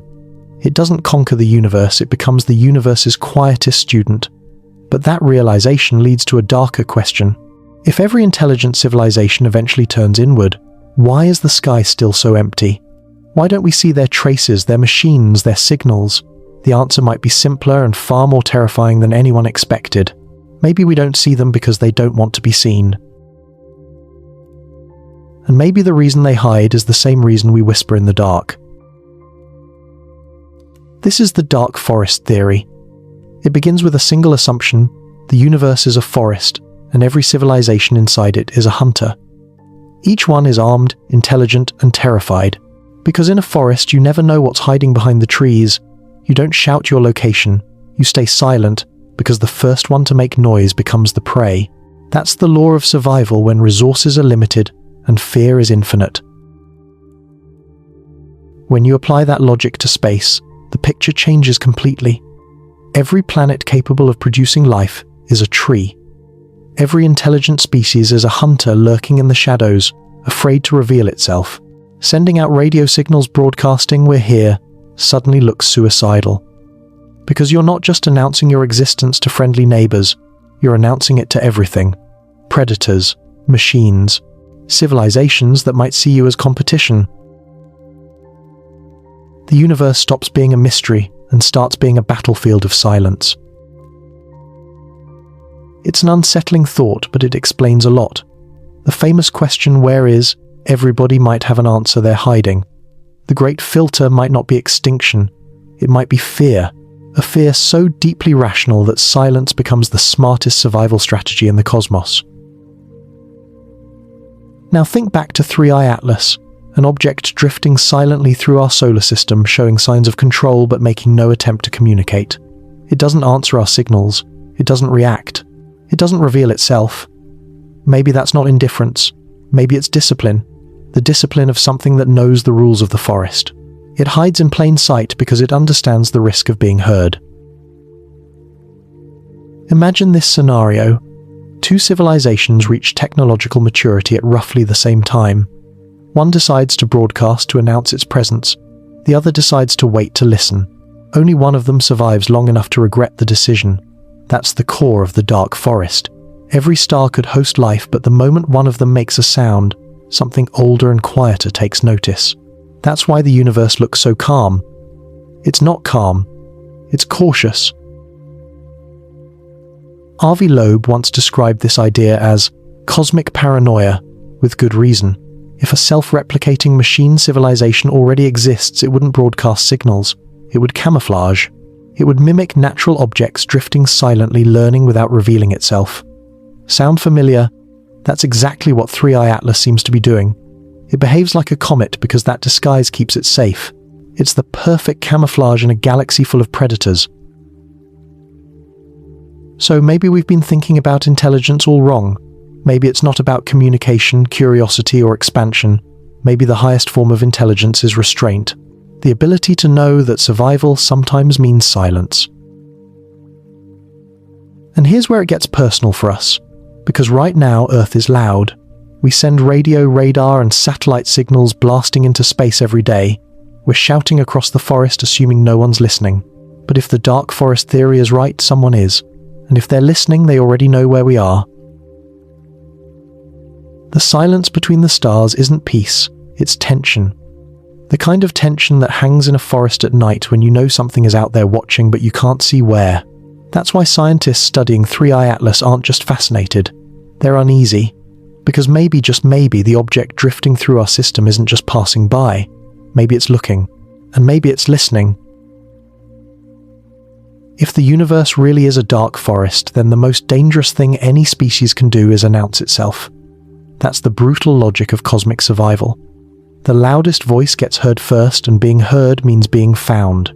Every transmission, every signal, every experiment that leaks power into space could be a flare in the dark, a flare that says, "Here we are," and in a forest full of hunters, that's not bravery, that's suicide. The more scientists think about this, the more it makes sense. Humanity's obsession with contact might not be curiosity, it might be arrogance. We assume that other civilizations will be friendly, rational, maybe even grateful to meet us. But evolution doesn't work that way. On Earth, species don't coexist peacefully. When resources overlap, they compete. If you scale that logic to the stars, the outcome is obvious. Survival favors silence. That's what makes the dark forest theory so chilling. It isn't built on paranoia, it's built on probability. In an infinite cosmos with infinite unknowns, silence becomes the only rational behavior. The civilizations that survive aren't the bold ones, they're the quiet ones, the ones that learn to camouflage, to mimic, to blend in until they're indistinguishable from background noise. Now think back to 3i Atlas, a silent object disguised as a comet gliding through our solar system without a word. We call it mysterious. Maybe it calls us reckless. It doesn't need to communicate to make a point. Its existence is the message. In a galaxy that rewards secrecy, the smartest move isn't to say hello, it's to keep listening while pretending to be dead. That idea hits close to home, because Earth is anything but quiet. Our planet leaks thousands of radio signals every second, television broadcasts, radar pings, satellite data. We've been lighting up the forest for nearly a century. And if even one advanced observer is out there listening, they already know where we are. They don't need to respond, they just need to watch. Imagine being them for a moment, a species older, smarter, more patient than us, hearing our chatter from across light years. They wouldn't reply, they'd calculate. They'd monitor our growth, our weapons, our climate. They'd decide if we're a risk. The most frightening scenario isn't invasion, it's judgment. We might already be on someone's list, not because they hate us, but because that's how you survive in a dangerous galaxy. Eliminate potential threats before they grow strong enough to challenge you. It's cold logic, but it's efficient. This is what Liu Cixin called the cosmic sociology of fear. In a universe without trust, everyone assumes the worst. The only way to stay alive is to hide or to strike first. That's not science fiction anymore, it's strategy. And if 3i Atlas belongs to a civilization that follows that rule, its silence isn't passive. It's tactical. It's the behavior of something that knows noise, attracts danger. Avi Loeb once warned that humanity's eagerness to broadcast into space might be our biggest mistake. The more we search, the more we risk being found by something that doesn't share our optimism. SETI has always been about hope, but hope isn't a survival strategy. In the dark forest, hope gets you killed. The haunting part is that this theory explains everything: the silence, the lack of artifacts, the eerie emptiness between stars. It's not empty, it's suppressed. Every voice that ever spoke too loudly may have already been silenced. So maybe the question isn't whether we're alone, maybe it's whether we're still safe. Because if the dark forest is real, the next transmission we send might not echo. It might get an answer, and that answer might come from something that's been listening for a very, very long time. The most unsettling thing about the dark forest isn't the danger, it's the logic. Once you understand it, it's hard to unsee. Imagine you're deep in that forest surrounded by unseen hunters. You can't tell who's friendly, who's desperate, or who's already aiming at you. There's only one rule: don't make noise. Every rustle could mean death. Every signal could give you away. That's the universe according to cosmic sociology, a place where caution becomes the only intelligent behavior. This idea isn't just theory, it's strategy. If civilizations evolve under the same laws of survival, then fear isn't a flaw, it's adaptation. Those who broadcast vanish, those who hide endure. That's not pessimism, it's probability. Look at Earth's own history. The species that survive longest aren't the boldest, they're the most careful. The ones that blend in that watch that move when it's safe. The same principle could scale infinitely from jungles to galaxies. And yet we can't stop shouting. For nearly a century, we've been sending signals into space intentionally and accidentally. Our radio telescopes beam greetings, our satellites hum with data, our radar washes over planets light years away. To us, it's curiosity. To someone else, it might sound like intrusion. Humanity has already made itself visible in a place where invisibility might mean survival. That realization has split the scientific community. On one side are the optimists, the ones who believe communication is progress, that any civilization capable of reaching us would be advanced enough to be benevolent. On the other side are the pragmatists, the ones who've read too much history to trust good intentions. When cultures meet on Earth, the weaker one rarely wins. Why should space be any different? If the dark forest theory is correct, then even a single signal could bring consequences we can't control. The first step of contact might not be dialogue, it might be deletion. A civilization advanced enough to detect us would also be advanced enough to erase us before we ever see it coming, and they wouldn't need to hate us to do it. Fear would be enough. Fear of what we might become. Fear of another voice joining the forest. Now think again about 3i Atlas. It doesn't broadcast. It doesn't respond. It behaves like something that knows silence is survival. We call it mysterious. Maybe it calls us loud. It could be a traveler from a civilization that learned this lesson long ago the hard way. The ultimate survivor doesn't fight. It hides.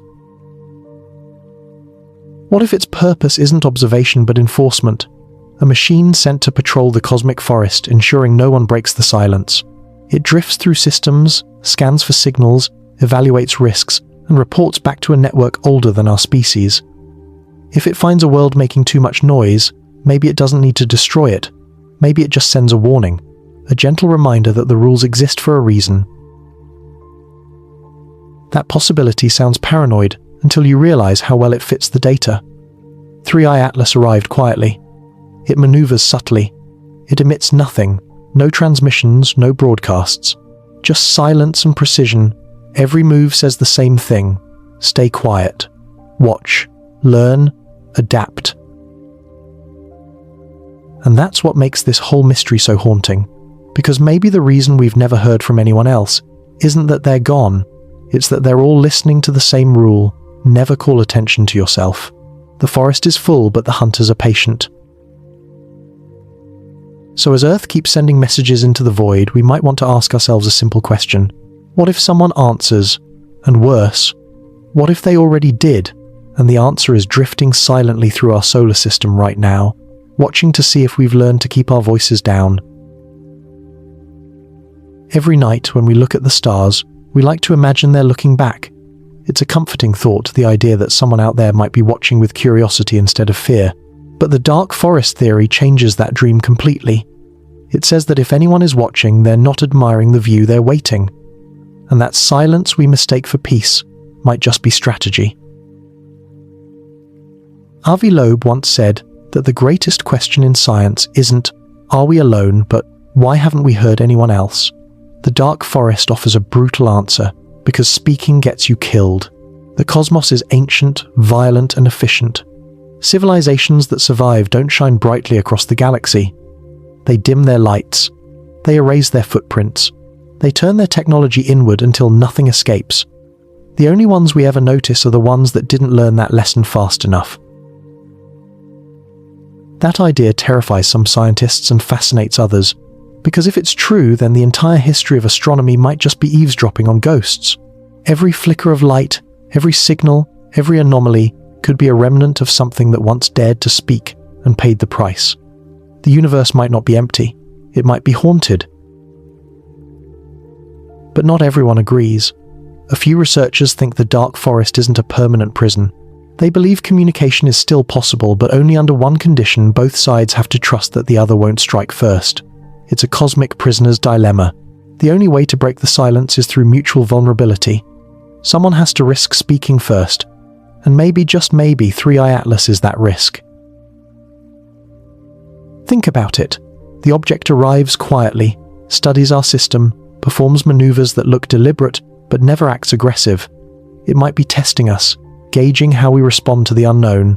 We point telescopes at it, publish papers, argue, speculate, and fight online, but we haven't fired anything. We're curious, not hostile. If it's intelligent, it's learning that about us. Maybe that's the real test. Maybe the dark forest isn't a permanent state.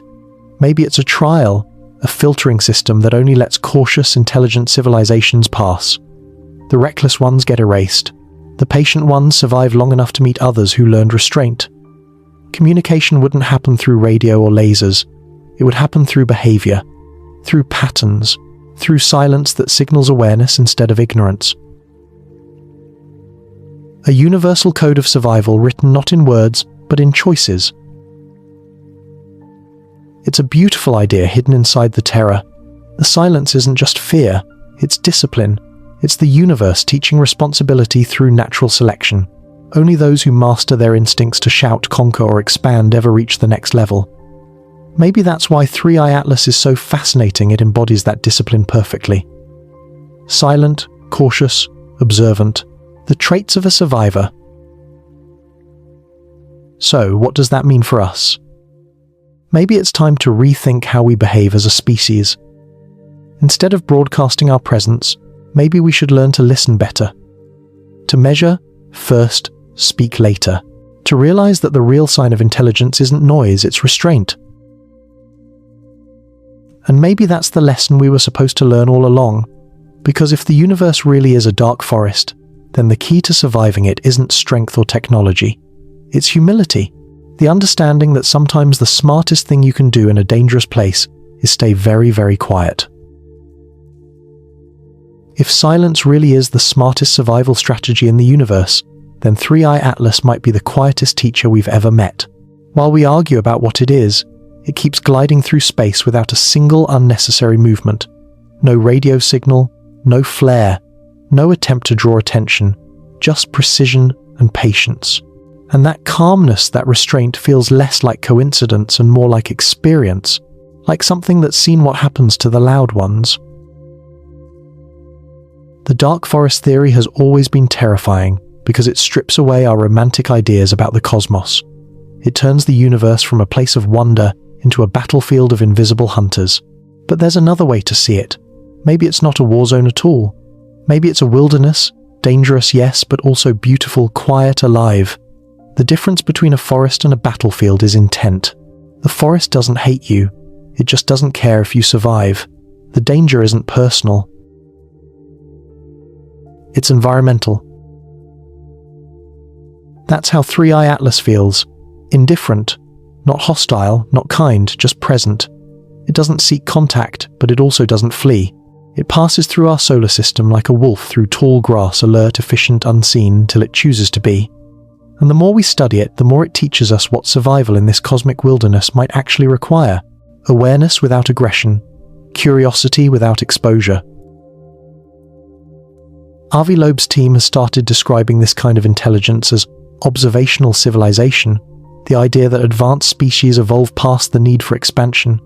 They don't colonize, they don't conquer, they observe. They catalogue and analyze quietly, gathering knowledge while avoiding interference.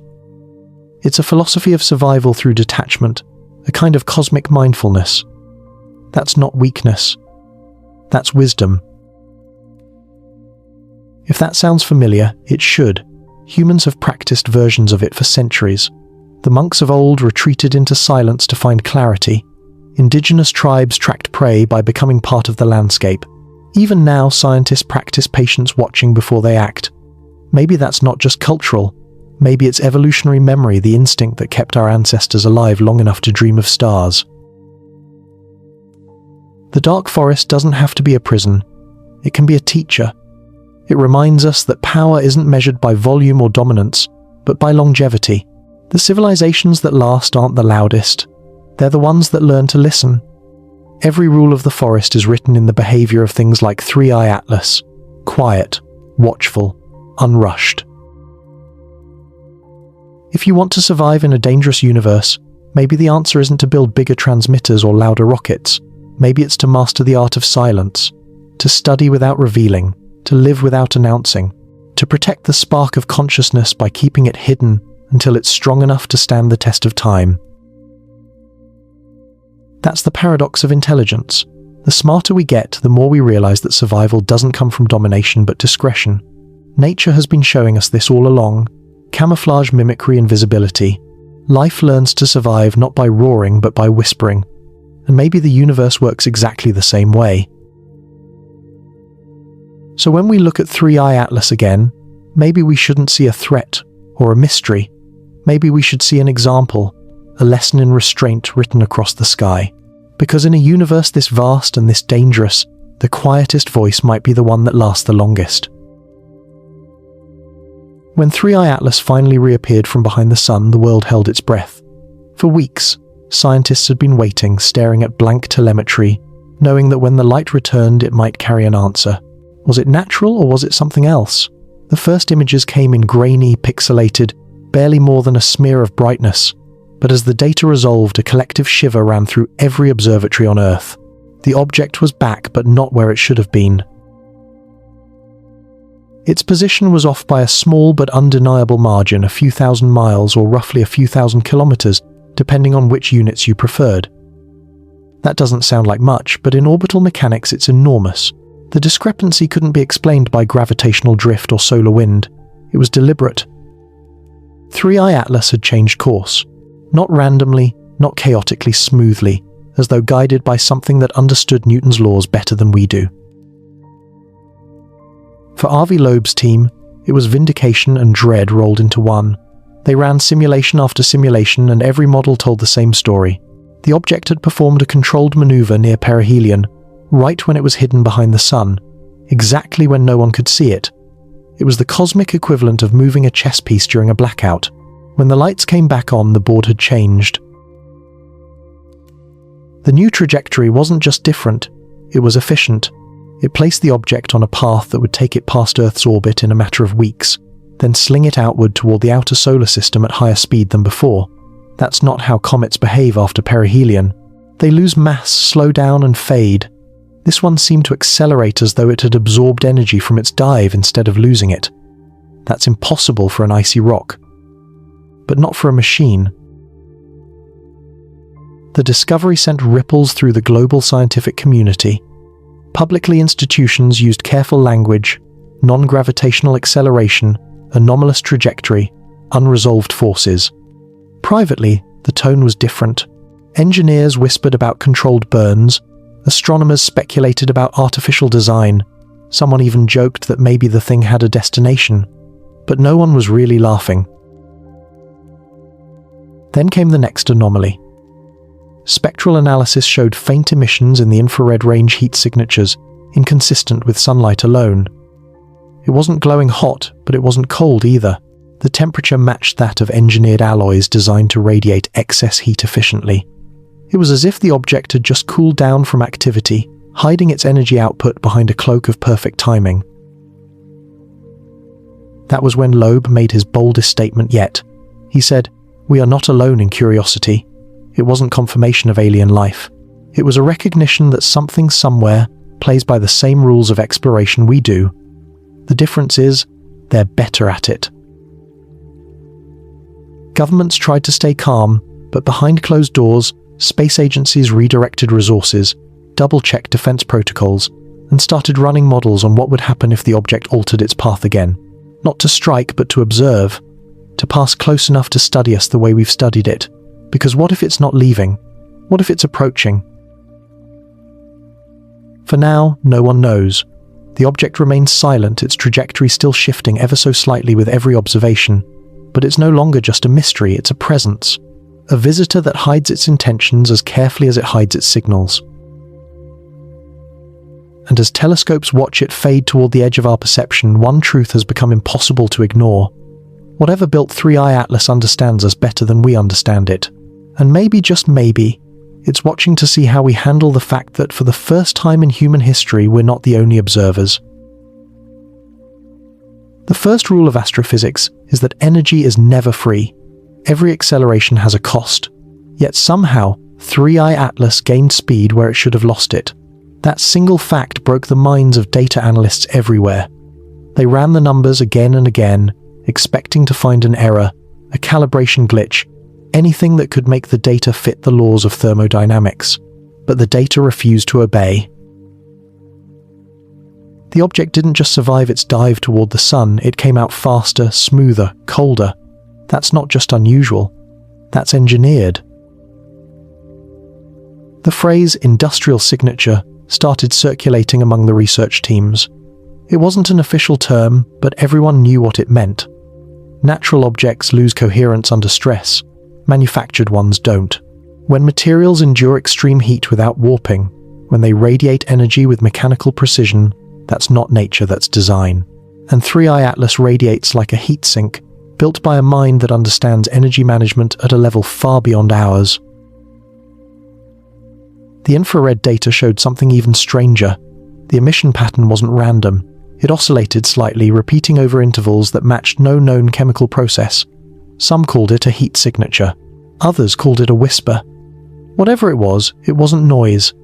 It looked intentional, almost rhythmic, like the pulse of an engine cooling down or a system running diagnostics after completing a maneuver. Avi Loeb didn't call it proof. He never does. But he did something bolder. He introduced a new metric, what he called the Loeb scale, a way to measure the probability of artificial origin in astronomical objects. It's a simple formula at its core. When natural explanations fail repeatedly, the likelihood of technology rises. Not certainty, not faith, just probability. By his calculations, 3i Atlas scored around 40% artificial probability, higher than Oumuamua. Higher than any anomaly ever recorded. To some scientists, that number was thrilling. To others, it was terrifying. 40% doesn't mean confirmation. It means a coin flip where one side reads "we're not alone," and humanity has never been good at handling uncertainty. Governments quietly began classifying satellite data. Private observatories received polite requests to coordinate findings through official channels.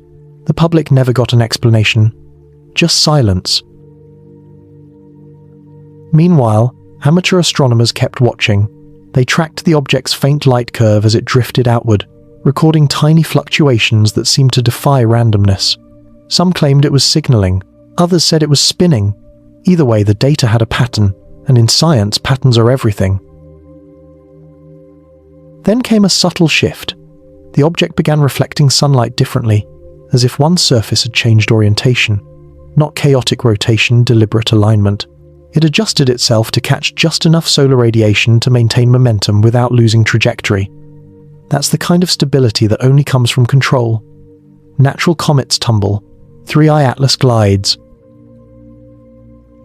Avi Loeb's final report stopped short of conclusions, but his closing line said everything. We must consider that we are now the observed, not the observers. It was the quietest mic drop in the history of astronomy. The idea that for the first time, humanity might be under someone else's telescope.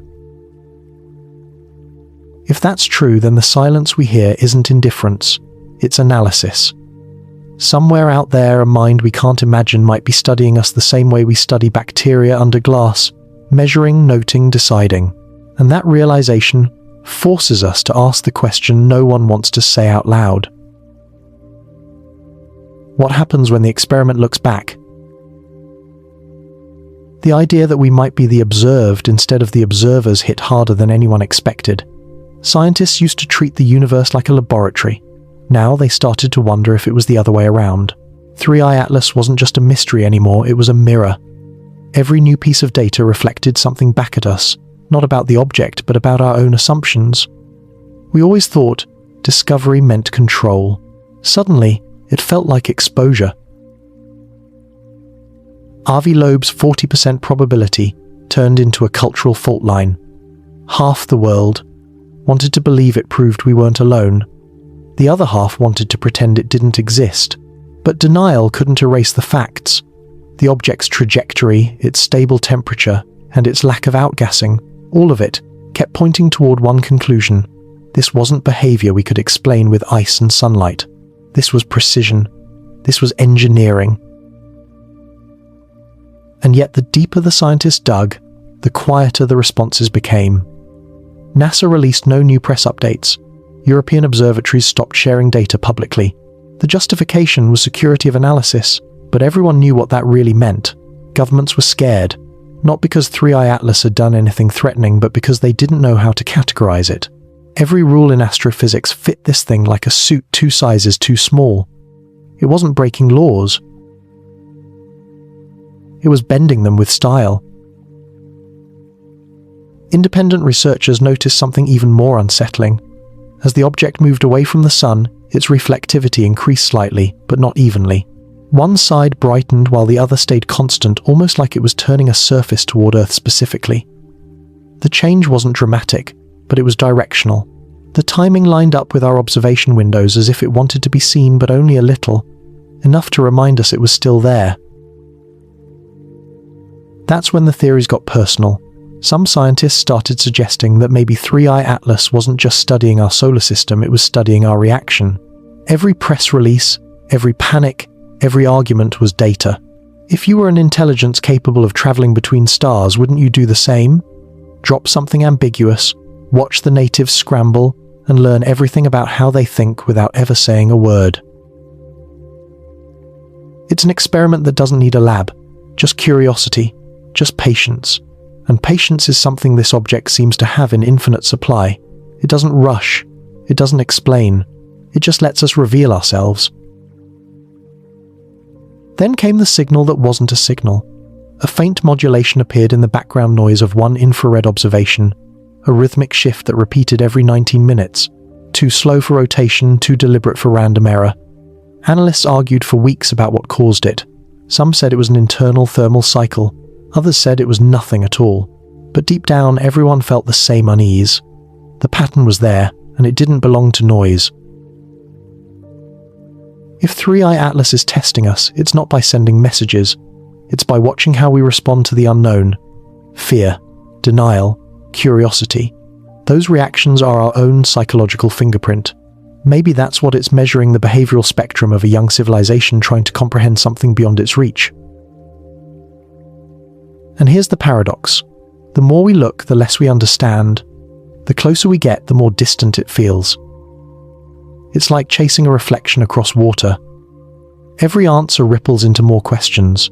That's not failure, that's design. Whatever 3i Atlas is, natural, artificial, or something in between, it's teaching us a lesson we weren't ready to learn. We thought space exploration was about finding others, but maybe it's about finding out who we become when the universe finally looks back. The pattern that repeated every 19 minutes wouldn't go away. The more instruments tried to ignore it, the more clearly it appeared in the background. It wasn't strong enough to be called a transmission, but it was too consistent to be random. Some researchers compared it to a heartbeat, a faint, steady pulse echoing through the noise. Not loud enough to announce itself, just enough to remind us it's there, like the universe blinking. By this point, no one was pretending it was just another comet. Even the skeptics had run out of natural explanations. 3i Atlas had done everything a comet shouldn't do. No tail, no debris, no deceleration, no silence in its data. And now this pulse. The scientific community split into two camps. One insisted the anomaly had to be instrumental, an echo of our own senses. The other said the data itself was the message. That we were looking at something that communicates through physics instead of words. Avi Loeb refused to pick a side.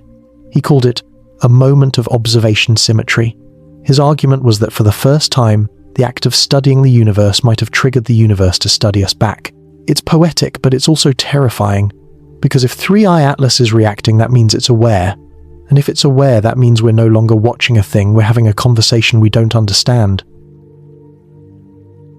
To test this theory, observatories coordinated a schedule of passive monitoring, collecting data at exact 19-minute intervals. The goal wasn't to send anything, just to see if the pattern shifted when humans paid attention. At first it didn't. Then during one sequence, the interval shortened slightly by less than a second, but measurably. Too small for error, too precise for chance. It was as if something had noticed the experiment and responded with a whisper, "Yes, I see you." That single data point changed everything. The discovery was kept quiet at first, buried under layers of academic restraint. No one wanted to say the word communication. It sounded too final, too irreversible. Because if it's communication, then someone initiated contact, and it wasn't us. We didn't send. We listened, and something listened back. The 19-minute pattern continued for days, then faded as the object drifted farther from the sun. Its trajectory stabilized, its brightness dimmed, and eventually it vanished into the black. No tail, no flare, no trace. Just gone. A perfect exit after a perfect performance. The universe's most patient magician. But here's the part that no one talks about publicly. The last recorded pulse just before the signal disappeared was slightly longer than the rest. A slow, deliberate beat that almost felt like punctuation. The kind of pause you take before turning away. One astronomer described it as a nod, not to say goodbye, but to acknowledge understanding. A gesture between observers. It's strange how a silence can feel like conversation. After 3i Atlas disappeared, the telescopes kept watching the empty patch of sky where it had been. Some part of every scientist wanted it to come back, not because they wanted proof of aliens, but because the silence now felt lonelier than it did before. Once you suspect the universe might be alive, its quiet starts to sound intentional. We still don't know what that 19-minute pulse was. A malfunction, a message, or a coincidence. But it did something to us that no discovery has ever done before. It made humanity self-conscious. We used to think the cosmos was a stage. Now we understand it's a mirror, and whatever looked back from behind that mirror changed how we see ourselves. Because maybe the real signal wasn't in the pulse at all. Maybe it was in our reaction to it, the proof that when faced with the unknown, humanity still looks up, still listens, still hopes. Every mystery leaves a shadow, and 3i Atlas left one across human history. Months after it vanished, the data still haunted scientists. The faint 19-minute pulse, the impossible maneuver, the industrial heat signature. Even without direct evidence, the question wouldn't fade. Had we just witnessed a natural anomaly beyond understanding, or the first trace of something watching us from the dark? The answer didn't matter anymore. The effect did. Humanity had changed. Something subtle had shifted in the way people looked at the night sky. Before we saw stars as destinations, places to reach. Now we saw them as eyes. For the first time, people realized that exploration isn't a one-way act. When you stare into the cosmos might stare back. Telescopes began turning outward, not with arrogance but with reverence. The idea of space stopped being about conquest. It became about coexistence. Avi Loeb called it the observer's paradox of the soul. Every time we look up, he said, we reveal who we are. That quote spread everywhere on news broadcasts, in classrooms, on coffee mugs. It wasn't just poetic, it was prophetic.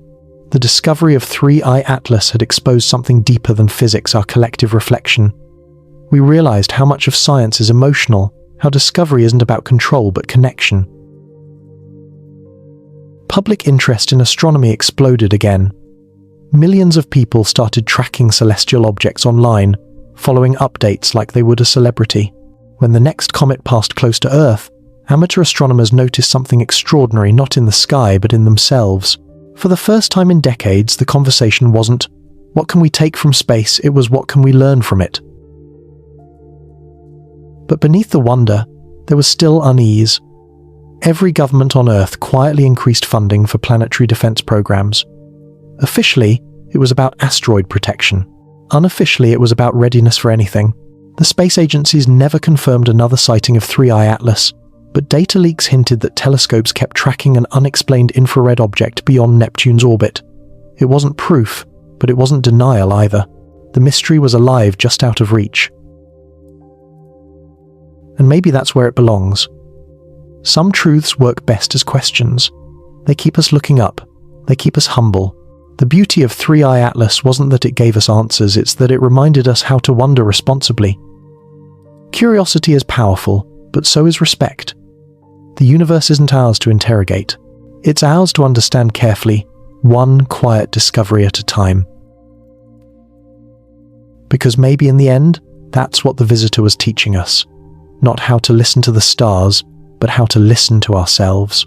Every experiment, every argument, every sleepless night spent analyzing light from a distant object. All of it adds up to the same truth. The universe doesn't need to shout, it already speaks. The question is whether we're ready to hear it without turning it into fear. So as scientists still watch the data fade into static, they know the real story isn't about an object near the sun. It's about us learning how to balance wonder with caution, to be explorers without being invaders, to seek without assuming we deserve an answer. And that's what makes this the most important discovery in history, not because it proved we're not alone, but because it reminded us that we never were. Long after 3I Atlas vanished, the silence it left behind became louder than any signal we could ever detect. The telescopes kept watching the same region of space, hoping for a glint of light or a whisper of heat, but nothing returned. It was as if the universe had exhaled and then gone perfectly still. And in that stillness, something remarkable happened. Humanity began to slow down too. For the first time in generations, people stopped rushing to announce every new discovery. Scientists started asking not just what we could learn, but whether we should. The tone of exploration shifted from conquest to care. Astronomy became less about shouting into the void, and more about listening to what the void had already told us. The world had changed because of a mystery that refused to explain itself. Universities added new courses called Ethics of Observation. Students debated whether transmitting messages to space was curiosity or arrogance. Religious leaders found common ground with physicists, both groups suddenly speaking the same language of humility. The old argument between faith and science softened into something else, reverence for the unknown. Because whatever 3I Atlas was, it forced us to admit we weren't at the top of the cosmic hierarchy. We were just one voice among many lucky enough to be heard at all. Avi Loeb's final address to the Harvard Astronomy Department captured that feeling perfectly. He said, "Every civilization eventually faces a mirror. The question isn't what looks back, it's whether we're brave enough to keep looking." That sentence became a kind of mantra for the scientific world. It wasn't just about aliens or comets, it was about self-awareness. The idea that our pursuit of knowledge is as much about shaping who we are as it is about discovering what's out there. Meanwhile, public fascination with space only grew stronger. People held annual silent sky events where for one night, communities turned off artificial lights and just looked up. No music, no fireworks, no broadcasts, just quiet awe under starlight. It was both ritual and reminder, a global moment of respect for the endless stage we live on. But not everyone felt peace. Some saw the quiet as warning, not wisdom. Governments still monitored the skies for anomalies, quietly funding secret programs that tracked any unidentified movement. The dark forest fear never fully went away. We learned humility but not comfort. It's hard to find serenity when you're not sure who else might be watching. Still, most people found beauty in the uncertainty. The fear turned into focus. We started asking better questions. Not, are they out there? But what does it mean to be part of something so vast? It was like rediscovering wonder after a long sleep. We began to understand that exploration isn't about distance, it's about perspective. And that might be the real legacy of 3i Atlas. Not proof of visitors, but proof that humanity is capable of awe without ownership. Somewhere beyond the edge of our detection, maybe the object keeps moving. Maybe it's already gone, carrying our reflection into the dark. Or maybe it's waiting silent and patient, watching to see if we've learned to listen better than we speak. Either way, the universe feels different now.